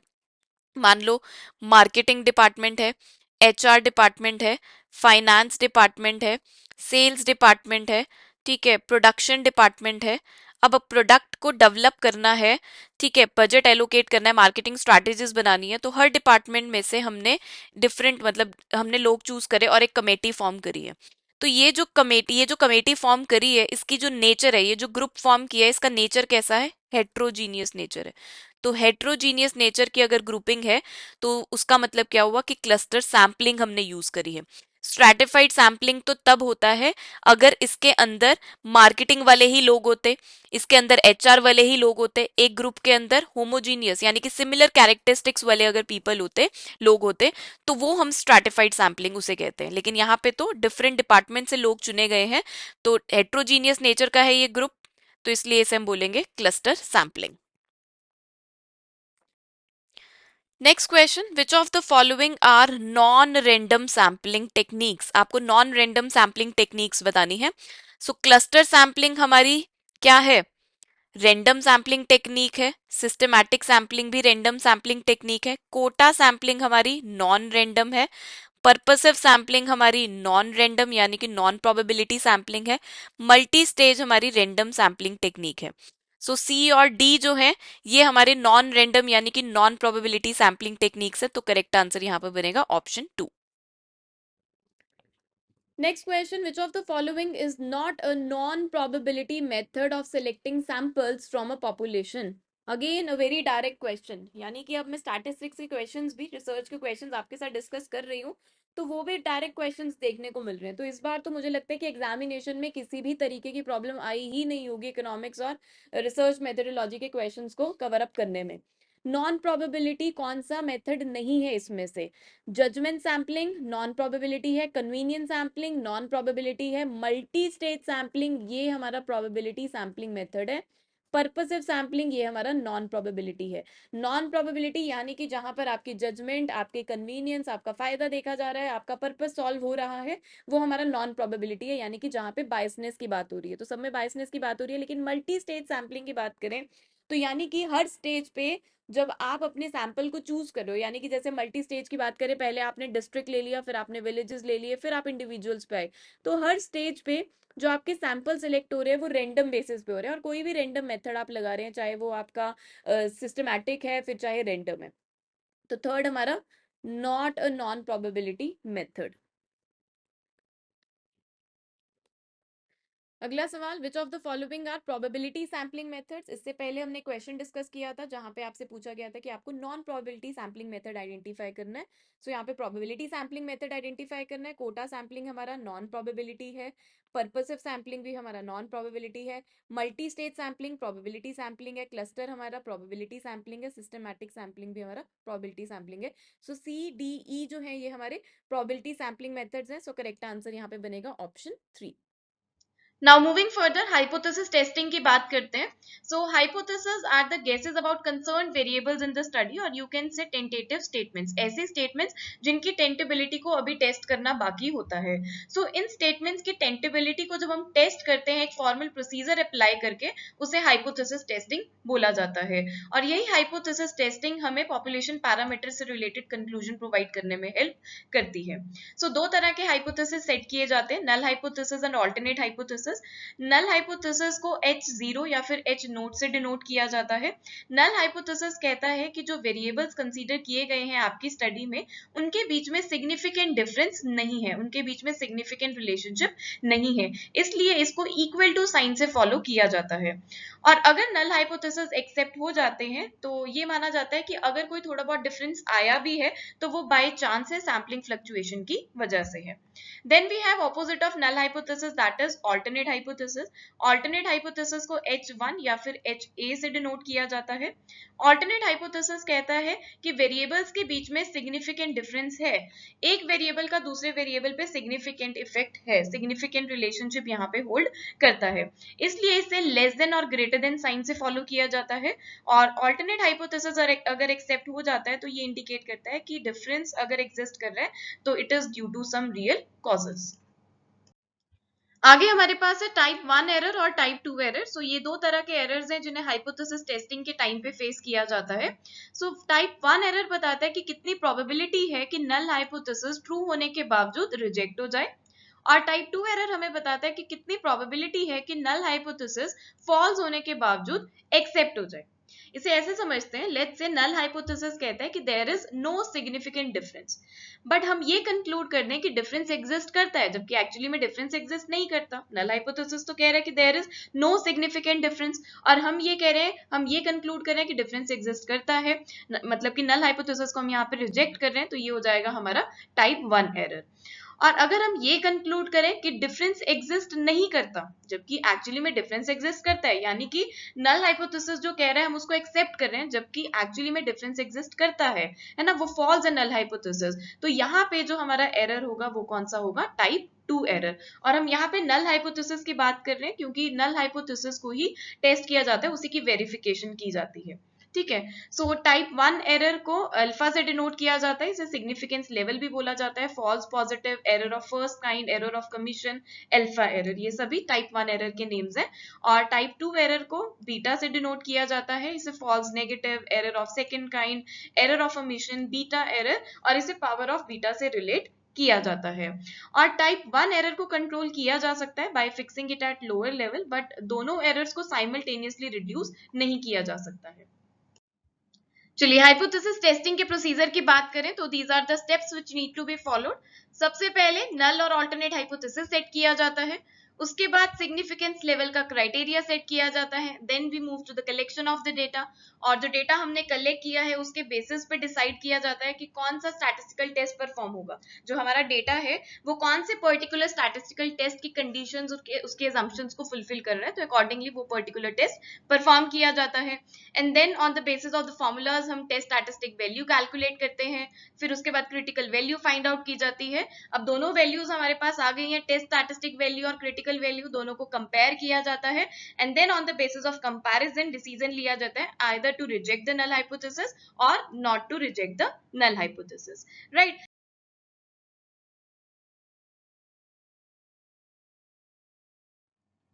इसके बाद वी हैव फ्यू टर्म्स जो हाइपोथेसिस टेस्टिंग से रिलेटेड है और काफी इंपॉर्टेंट है। पहले बात करते हैं सिग्निफिकेंस लेवल की। सो ये लेवल एडवांस में ही डिटरमाइन किया जाता है, ये लेवल इंडिकेट करता है कितने चांसेस हैं कि नल हाइपोथेसिस रिजेक्ट हो सकता है when it is true. So this actually represents type 1 error और इसे अल्फा से डिनोट किया जाता है। और सिग्निफिकेंस लेवल का ही ऑपोजिट है कॉन्फिडेंस लेवल, ये इंडिकेट करता है कि इतने चांसेस हैं कि नल हाइपोथेसिस एक्सेप्ट हो जाएगा when it is true. It is calculated by 1 minus alpha. So अगर सिग्निफिकेंस लेवल 5% है तो कॉन्फिडेंस लेवल 95% होगा, अगर सिग्निफिकेंस लेवल 1% है तो कॉन्फिडेंस लेवल 99% होगा। और मेनली सोशल साइंसेज में 5% यूज किया जाता है, तो 5% और वैसे 1% भी एक्सेप्टेबल होता है। Then we have the term critical value. So significance level की टेबल वैल्यू को क्रिटिकल वैल्यू बोला जाता है। इस टेबल में देखिए यहाँ पे हमें different level of significance given है। So different level of significance पे जो वन टेल टेस्ट और टू टेल टेस्ट की कॉरेस्पॉन्डेंस वैल्यूज यहाँ पे मेंशन की है, दीज आर क्रिटिकल वैल्यूज। और यही क्रिटिकल वैल्यू ग्राफ को दो सेक्शंस में कट ऑफ करती है, one is acceptance region and the second one is rejection region. यहाँ पे मैंने एग्जाम्पल के लिए टू टेल टेस्ट का केस लिया है, ठीक है। टू टेल टेस्ट में हमारे पास दोनों तरफ क्रिटिकल वैल्यू आएगी, ठीक है। तो यहाँ पे देखिए हमारे पास यहाँ पे ये क्रिटिकल वैल्यू होती है, ठीक है। और इसके बाद जो दो सेक्शंस मैंने आपको बताया कि एक्सेप्टेंस रीजन और रिजेक्शन रीजन, तो जो हमारा रिजेक्शन रीजन है उसे क्रिटिकल रीजन भी बोला जाता है। रिजेक्शन रीजन हमें शो करता है कि यहाँ पे वो सेट ऑफ वैल्यूज आएंगी जहां पे हमारा नल हाइपोथेसिस रिजेक्ट हो जाएगा, और एक्सेप्टेंस रीजन वो रीजन रिप्रेजेंट करता है जहां पे हमारी वो सेट ऑफ वैल्यूज होती हैं जो हमारे नल हाइपोथेसिस को एक्सेप्ट कर देती है, right. Now moving further, one tail test और टू टेल टेस्ट की बात करें तो वो ऑल्टरनेट हाइपोथेसिस डिसाइड करता है कि वन टेल टेस्ट यूज होगा या फिर टू टेल टेस्ट अप्लाई होगा। वन टेल टेस्ट का मतलब है कि alternate hypothesis has only one head, single direction relationship बताता है वेरिएबल्स के बीच में, या तो लेफ्ट साइड लाई करेगा या फिर राइट साइड लाई करेगा, hence followed by less than और greater than. Left tail test हमारा लेस देन साइन से डिनोट किया जाता है और राइट टेल टेस्ट हमारा ग्रेटर देन साइन से डिनोट किया जाता है। Then we have two-tailed test. So two-tailed test means कि alternate hypothesis has two ends. Non-directional होता है, जो हमारा relationship है variables के बीच में can exist on both the sides, hence followed by not equal to sign. इसके बाद है पावर ऑफ टेस्ट। सो ये बताती है कि टेस्ट में कितनी पावर है कि वो नल हाइपोथेसिस को रिजेक्ट कर दे when it is false.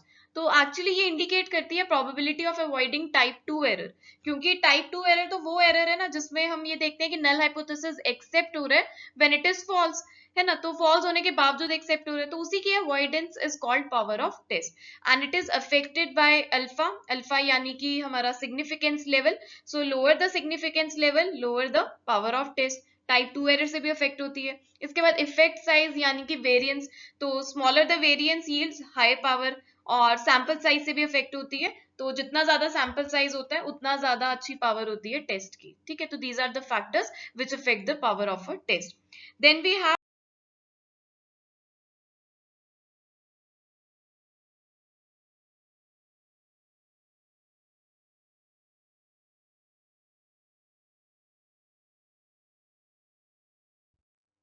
Then we have P value. सो पी वैल्यू हमें प्रोबेबिलिटी बताती है हमारे टेस्ट स्टैटिस्टिक वैल्यू की जब नल हाइपोथेसिस ट्रू होता है, ठीक है। तो नल हाइपोथेसिस ट्रू होने पर टेस्ट स्टैटिस्टिक की जो वैल्यू आ रही है उसकी प्रोबेबिलिटी कितनी है वो इंडिकेट करती है पी वैल्यू। इसके बाद डिसीजन क्राइटेरिया की बात करते हैं। तो अगर test statistic value less than और इक्वल टू है critical value, then the decision will be do not reject the null hypothesis, and if test statistic value is greater than critical value then we reject the null hypothesis.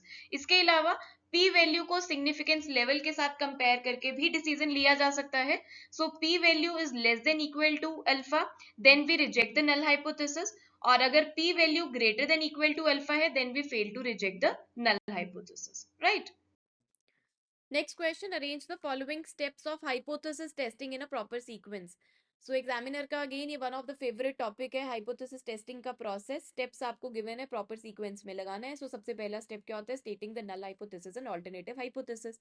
So C number 1 पे आएगा। आप इन options में देखिए option 3 में सी number 1 पे है। सो मेरे according तो ऑप्शन 3 बिल्कुल करेक्ट जाएगा, लेकिन स्टिल हम बाकी फटाफट से सीक्वेंस भी देख लेते हैं, ठीक है, डिस्कस कर लेते हैं। सो सी के बाद number second is stating the level of significance. Alpha आप डिफाइन कर लेते हैं, ई आएगा। देन उसके बाद आपको बोला एस्टेब्लिश क्रिटिकल और रिजेक्शन रीजन। अगर ये पॉइंट ना दिया होता तो हमारे पास आता select the suitable test of significance. जो कंडीशंस है, जो एजम्पशन है, उसके अकॉर्डिंग आप देखिए कि कौन सा टेस्ट लगेगा, टी टेस्ट, एफ टेस्ट, कौन सा पैरामीटर, कौन सा नॉन पैरामीट्रिक लगेगा। लेकिन उससे पहले एस्टेब्लिश द क्रिटिकल और रिजेक्शन रीजन, अल्फा के बेसिस पे आप डिफाइन कर लेंगे क्रिटिकल और रिजेक्शन रीजन। देन उसके बाद हमारे पास आएगा select the suitable test of significance, और उसके बेसिस पे फिर आप क्या करोगे, फॉर्मुलेट करोगे कि आपने कौन सा अप्रोच यूज करनी है, पी अप्रोच यूज करनी है, पी वैल्यू अप्रोच या क्रिटिकल अप्रोच यूज करनी है। फिर उसके बाद आप फॉर्मुलेट करोगे डिसीजन रूल, आप कंपेयर करोगे अपने उसको पी वैल्यू को। अगर आप पी वैल्यू अप्रोच यूज कर रहे हो, क्रिटिकल वैल्यू यूज कर रहे हो, उसके साथ कंपेयर करके आप डिसीजन रूल फॉर्मुलेट करोगे कि either to accept the null hypothesis और to reject the null hypothesis. So correct option जो है यहाँ पे ऑप्शन नंबर 3 हमें करेक्ट सीक्वेंस दे रहा है। चलिए जी, अगला सवाल, type 2 error occurs when. Again very direct question, type 2 error कब अकर होता है। अब देखिए जो आपका नल हाइपोथेसिस है, दो सिचुएशंस है, या तो वो करेक्ट है, राइट, या फिर वो करेक्ट नहीं है, यानी कि हम बोल देते हैं नॉट करेक्ट। तो नल हाइपोथेसिस आपका करेक्ट है, लेकिन आपने उसको एक्सेप्ट नहीं किया। नल हाइपोथेसिस आपका ट्रू है, बट आपने उसको रिजेक्ट कर दिया, एक्सेप्ट नहीं किया। तो ये कौन सा एरर होता है, टाइप 1 एरर होता है। नल हाइपोथेसिस आपका करेक्ट नहीं था और आपने क्या कर लिया, उसको एक्सेप्ट कर लिया। तो ये कौन सा एरर होता है, हमारा टाइप 2 एरर होता है। यानी कि when you fail to reject your incorrect null hypothesis, ठीक है, वो हमारा टाइप 2 एरर है। तो यहाँ पर आप ऑप्शंस में देखिए कहाँ पर कौन से ऑप्शन में ऐसा बोला गया है। So null hypothesis is true and is rejected, ये होगा। या फिर null hypothesis is false and is accepted. So option 3 हमारा रहेगा कि नल हाइपोथेसिस हमारा फॉल्स है लेकिन आपने उसको एक्सेप्ट कर लिया।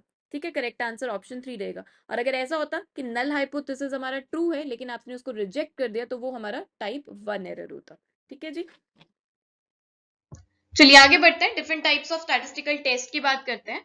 तो जो डिफरेंट स्टैटिस्टिकल टेस्ट हैं वो दो ब्रॉड कैटेगरीज के अंडर फॉल करते हैं। कुछ पैरामीट्रिक टेस्ट होंगे और कुछ नॉन पैरामीट्रिक टेस्ट होंगे।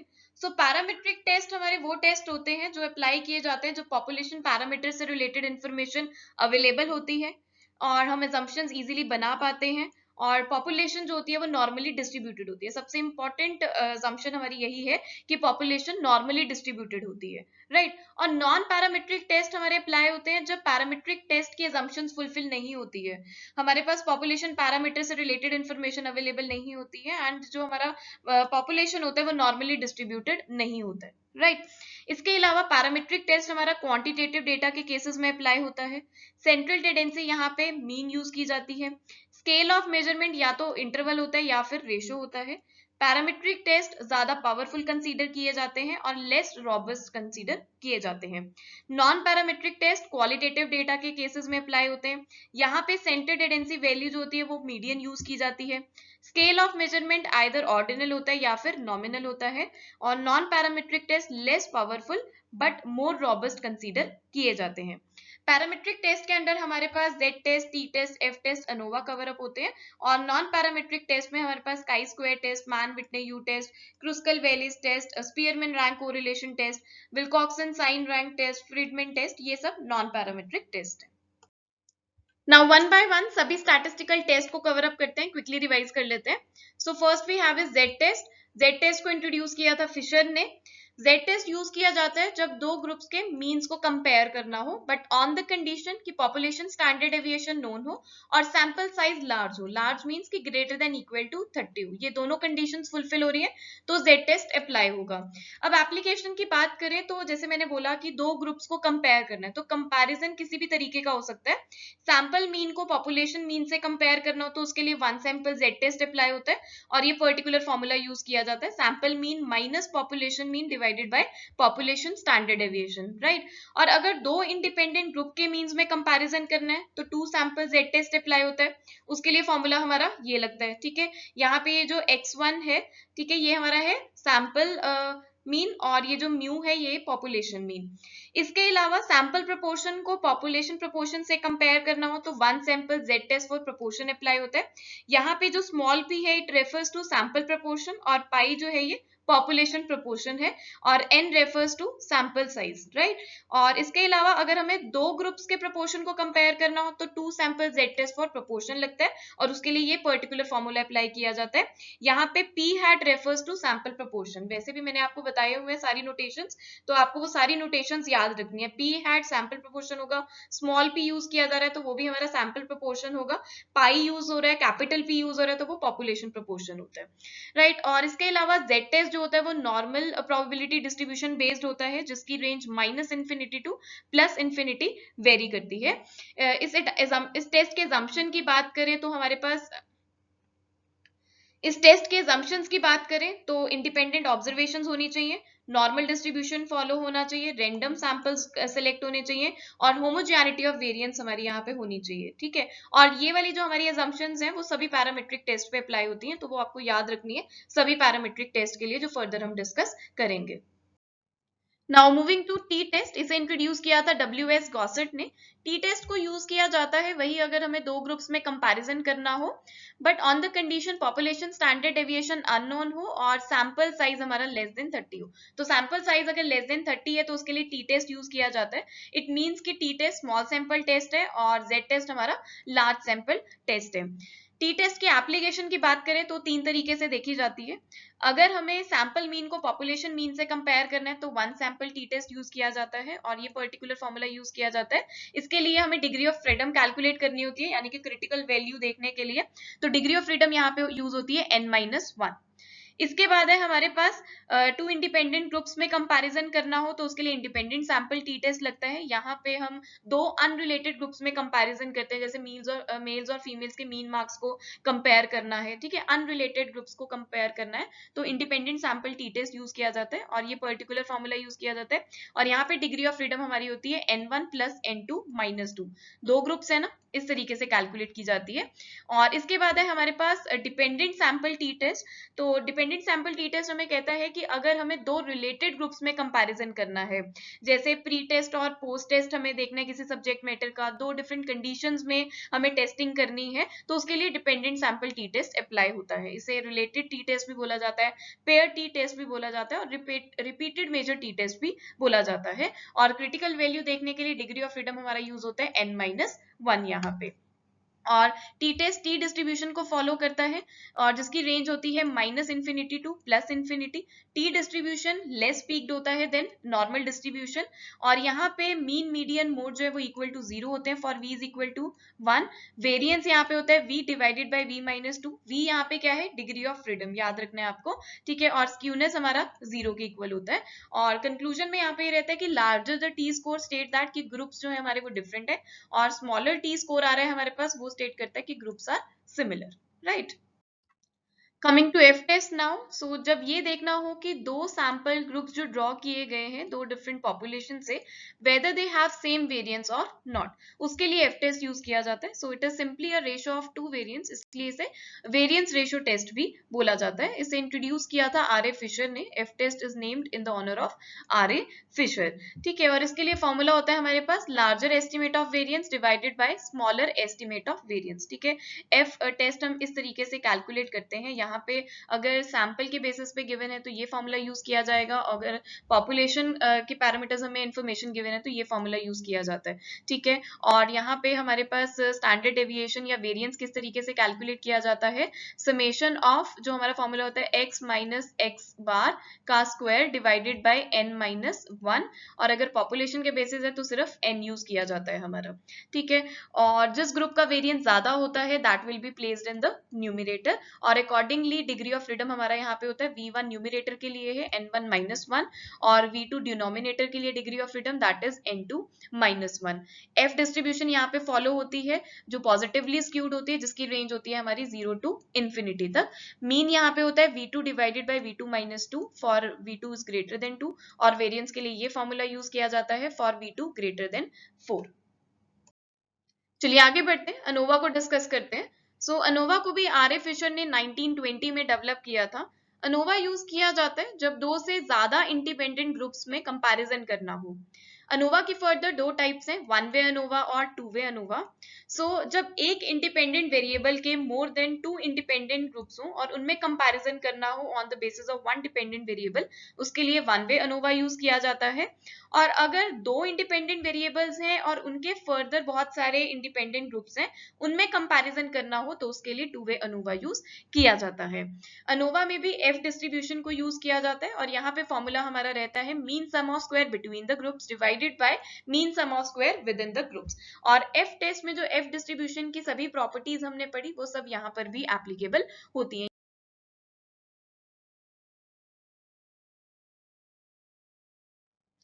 अब इस टेस्ट में सबसे इंपॉर्टेंट जो आपको याद रखना है वो है degrees of freedom in both the types. पहले वन वे अनोवा का समरी टेबल देखते हैं। तो वन वे अनोवा के लिए हमारे पास दो सोर्स ऑफ वेरिएशन है, विद इन द ग्रुप और बिटवीन द ग्रुप्स के लिए। विद इन द ग्रुप के लिए मीन सम ऑफ स्क्वायर हमें कैलकुलेट करना है, sum of square divided by degree of freedom. तो डिग्री ऑफ फ्रीडम इसके लिए है k-1, k refers to number of groups. और बिटवीन द ग्रुप्स के लिए डिग्री ऑफ फ्रीडम है n-1, यहाँ पे आप कैपिटल n ही यूज करिए। कैपिटल N मीन्स की टोटल नंबर ऑफ ऑब्जर्वेशंस, और टोटल हमारे पास होता है कैपिटल N-1, वही टोटल नंबर ऑफ ऑब्जर्वेशंस -1। तो दोनों के मीन सम ऑफ स्क्वायर आ गए, ठीक है। अब आप डिवाइड करेंगे mean sum of square between the group divided by mean sum of square within the group, तो आपके पास यहाँ पे स्टैटिस्टिक वैल्यू आ जाएगी। तो वन वे अनोवा तो हमारे पास काफी सिंपल है, बट टू वे अनोवा में दो इंडिपेंडेंट वेरिएबल्स इन्वॉल्व होते हैं, तो यहाँ पे सोर्स ऑफ वेरिएशन भी हमारे पास बढ़ जाते हैं। तो दो तो हमारे पास मेन इफेक्ट्स होते हैं, है ना। और एक हमारे पास इंटरैक्शन इफेक्ट होता है। दो तो इंडिपेंडेंट वेरिएबल्स का हो गया ना, कि एक इंडिपेंडेंट वेरिएबल का डिपेंडेंट वेरिएबल के साथ और दूसरे इंडिपेंडेंट वेरिएबल का डिपेंडेंट वेरिएबल के साथ, और जब दोनों इंडिपेंडेंट वेरिएबल्स का डिपेंडेंट वेरिएबल के साथ हम देखते हैं तो वो इंटरैक्शन इफेक्ट होता है। ठीक है, तो हमारे पास यहाँ पे सोर्स ऑफ वेरिएशन बढ़ जाते हैं। अब डिग्री ऑफ फ्रीडम देखिए, फैक्टर ए के लिए जब हम चेक कर रहे हैं तो होगा हमारे पास r-1। यहाँ पे हमारे पास रोज एंड कॉलम्स यूज होते हैं। ठीक है, एक फैक्टर को आप रो में प्रेजेंट करते हैं और एक को आप कॉलम में करते हैं। ठीक है, फैक्टर बी के लिए आपका हो गया c-1। इंटरैक्शन इफेक्ट के लिए हमारे पास डिग्री फ्रीडम होता है r-1 मल्टीप्लाई बाय c-1, मतलब कि रो -1 मल्टीप्लाई बाय कॉलम -1। ऐसे ही अब हमारे पास हमने निकालना है, ये तो हो गया बिटवीन का। अब हमें निकालना है एरर वेरिएंस को, यानी कि with in the group variance, जिसे हम रेजिडुअल वेरिएंस भी कहते हैं। तो इसका डिग्री ऑफ फ्रीडम होता है capital N minus number of cells. Capital N again total number of observation, उसे माइनस करेंगे नंबर ऑफ सेल्स से, और टोटल तो हमारा क्या रहेगा, कैपिटल N-1। तो ऐसे हमने सबके mean sum of square calculate कर लेने हैं और देन हमारे पास यहाँ पे एफ स्टैटिस्टिक वैल्यू आ जाएंगी। ठीक है, चलिए, तो सभी पैरामीट्रिक टेस्ट हमने डिस्कस कर लिए हैं। अब काई स्क्वायर टेस्ट पे आते हैं, which is a non parametric test. इसे इंट्रोड्यूस किया था कार्ल पियर्सन ने, और काई स्क्वायर टेस्ट को डिनोट किया जाता है इस पर्टिकुलर नोटेशन से। सो काई स्क्वायर टेस्ट यूज किया जाता है जब हमें डिस्क्रिपेंसी मेजर करनी होती है between the observe frequency and the expected frequencies. और काई डिस्ट्रीब्यूशन यहाँ पे फॉलो होता है। काई डिस्ट्रीब्यूशन हमारा कंटिन्यूस प्रोबेबिलिटी डिस्ट्रीब्यूशन है, जिसकी रेंज 0 to इन्फिनिटी के बीच में है। मीन यहाँ पे डिग्री ऑफ फ्रीडम के इक्वल होता है। देखिए, degree of freedom is the only parameter in chi square test. ठीक है, तो mean is equal to degree of freedom, और वेरिएंस जो होता है it is a twice of degree of freedom. और जैसा कि आपको पता है कि जो हमारा डिग्री ऑफ फ्रीडम होता है उसी के ऊपर डिस्ट्रीब्यूशन की शेप डिपेंड करती है। तो यहाँ पे भी हमारे जो काई स्क्वायर डिस्ट्रीब्यूशन की शेप है, depends on the v. Total area जो अंडर द कर्व होता है वो 1 होता है, और यहाँ पे एडिटिव प्रॉपर्टी हमारी लगती है। कंडीशंस होती है काई स्क्वायर टेस्ट के लिए, क्या क्या है, ओवरऑल नंबर ऑफ आइटम्स, यानी कि जो टोटल सैंपल साइज है it must be reasonably large होना चाहिए, यानी कि एटलीस्ट 50 होना चाहिए। और जो हमारी individual total of observed and expected frequency है शुड बी इक्वल। और एक्सपेक्टेड फ्रीक्वेंसी जो है किसी भी आइटम की, किसी भी सेल की, वो 5 से कम नहीं होनी चाहिए। अगर 5 से कम है तो पूलिंग की जाती है। और ये पर्टिकुलर फॉर्मूला यूज किया जाता है काई स्क्वायर टेस्ट के लिए, observe frequency minus expected frequency का whole square divided by expected frequency. ठीक है, सभी के लिए हमने निकालनी है, सभी ऑब्जर्वेशन के लिए, और उसका समेशन कर देना है। अब काई स्क्वायर टेस्ट की डिफरेंट एप्लीकेशंस हैं। Test of independence of attributes, test of homogeneity और test of goodness of fit तो हमारे as a non parametric use किए जाते हैं। और जो chi square test as a parametric test भी यूज किया जाता है अगर हमें जज करना हो significance of population variance on the basis of sample variance, और ये पर्टिकुलर फॉर्मूला यूज किया जाता है। इंडिपेंडेंस ऑफ एट्रीब्यूट्स हमारा कब अप्लाई होता है, जब हमें कैटेगोरिकल वेरिएबल्स के बीच में एसोसिएशन चेक करना हो कि whether these categorical variables associated or not, related or not. Test of homogeneity check किया जाता है जब दो या दो से ज्यादा पॉपुलेशन का सेम डिस्ट्रीब्यूशन है या नहीं, ये अगर हमें देखना हो।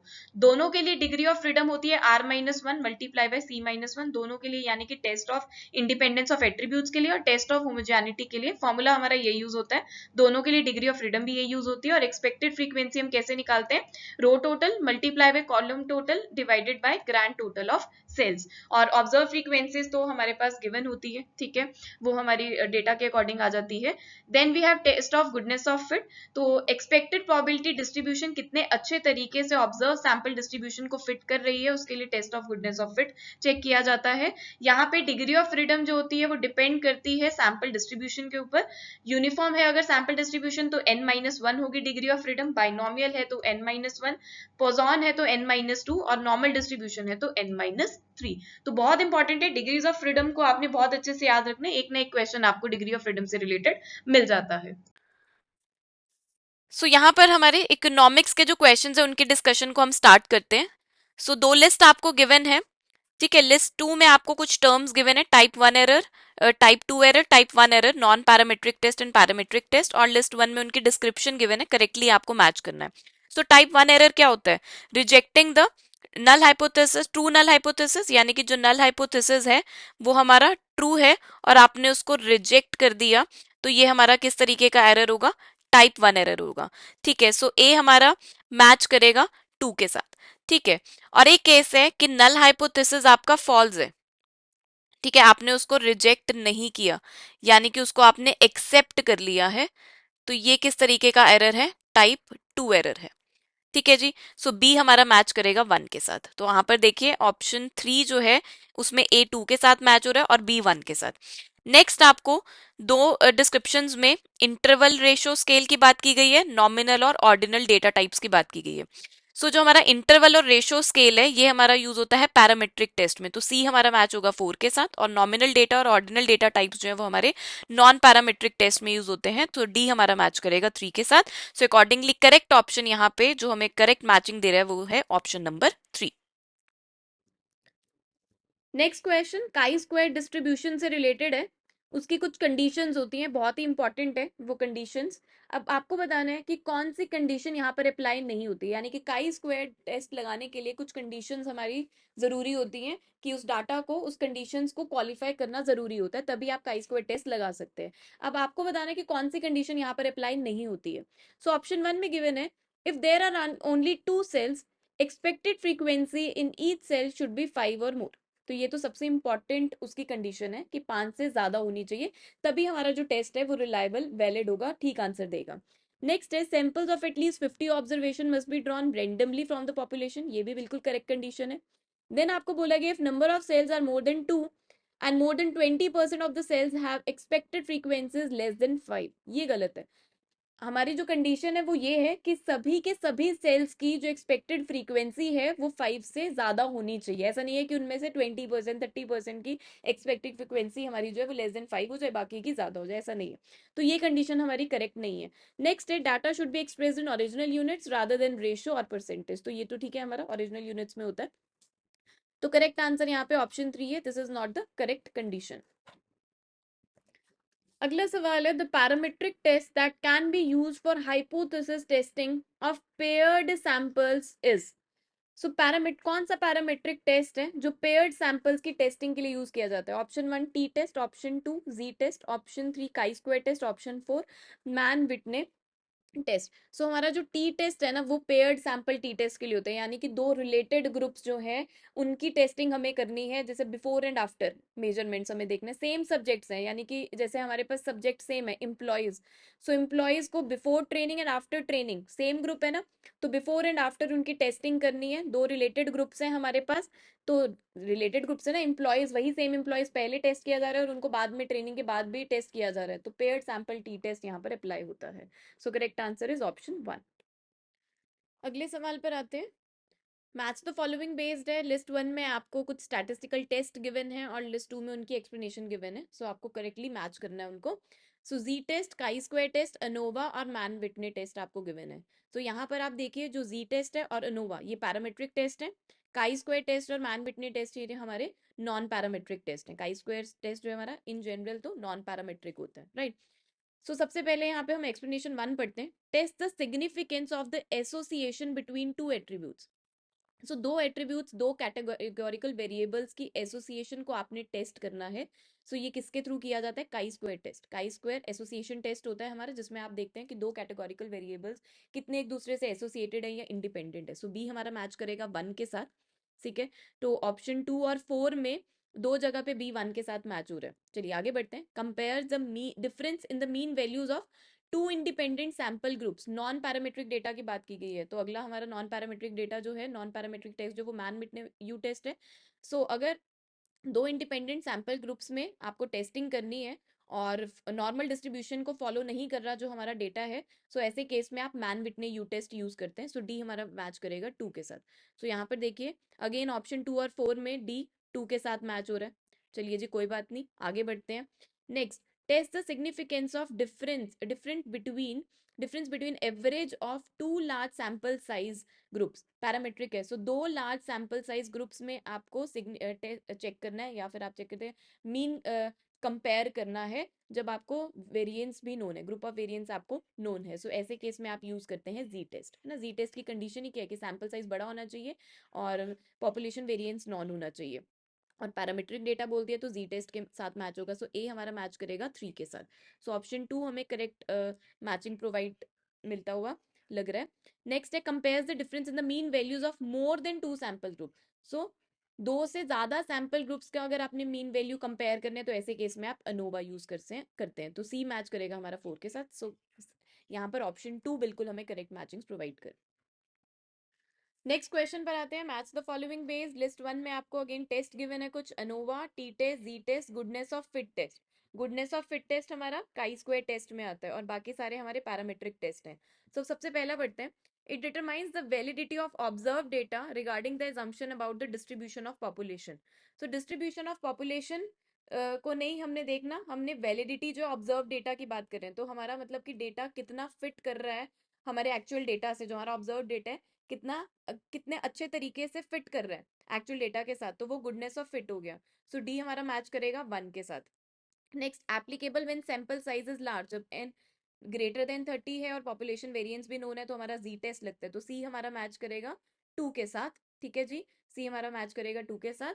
Next, the technique helps to draw inferences whether the samples have drawn from the population. जब आपको ये देखना है कि सेम पॉपुलेशन से इन्फेरेंसेस ड्रॉ किए गए हैं तो उसमें हम क्या चेक करते हैं, अनोवा होगा। क्योंकि यहाँ पे एक और केस दिया है कि n इज लेस देन और इक्वल टू 30 है, तो यहाँ पे टी टेस्ट लगेगा। सो बी हमारा मैच करेगा 4 के साथ और ए हमारा मैच करेगा 1, ए हमारा मैच करेगा 3 के साथ। ठीक है, तो करेक्ट आंसर यहाँ पे मिल रहा है हमें ऑप्शन 1, करेक्ट मैचिंग जो ऑप्शन 1 से मिल रही है। सो अगेन बिल्कुल इजी क्वेश्चन था, कुछ भी ऐसा डिफिकल्ट आपको यहाँ पे देखने को नहीं मिला। So thank you so much guys. So यहाँ पर हम अपनी डिस्कशन को एंड करते हैं। Thank you so much end तक सेशन में बने रहने के लिए। और अगर आपको सेशन आज का अच्छा लगा हो तो प्लीज जाते जाते लाइक कर दीजिएगा, और अगर चैनल पर नए हैं तो सब्सक्राइब कर दीजिए ताकि आपको ऐसे इंपॉर्टेंट सेशंस देखने को मिलते रहे और आपकी प्रिपरेशन बढ़िया तरीके से होती रहे। पहले भी आपको बता चुकी है कि एवे स्टडी क्लासेस आपको मल्टीपल कोर्सेज प्रोवाइड करते हैं यूजीसी नेट कॉमर्स मैनेजमेंट का, assistant professor in PGT commerce के लिए। सो आप उन सभी कोर्सेज को चेकआउट कर सकते हैं हमारी वेबसाइट पर जाकर, एंड आप हमारी ऐप पर भी इन सभी कोर्सेज को चेकआउट कर सकते हैं। सो चलिए जी, सेशन को यहीं पर एंड करते हैं, जल्दी मिलेंगे। Till then bye bye, take care and all the best.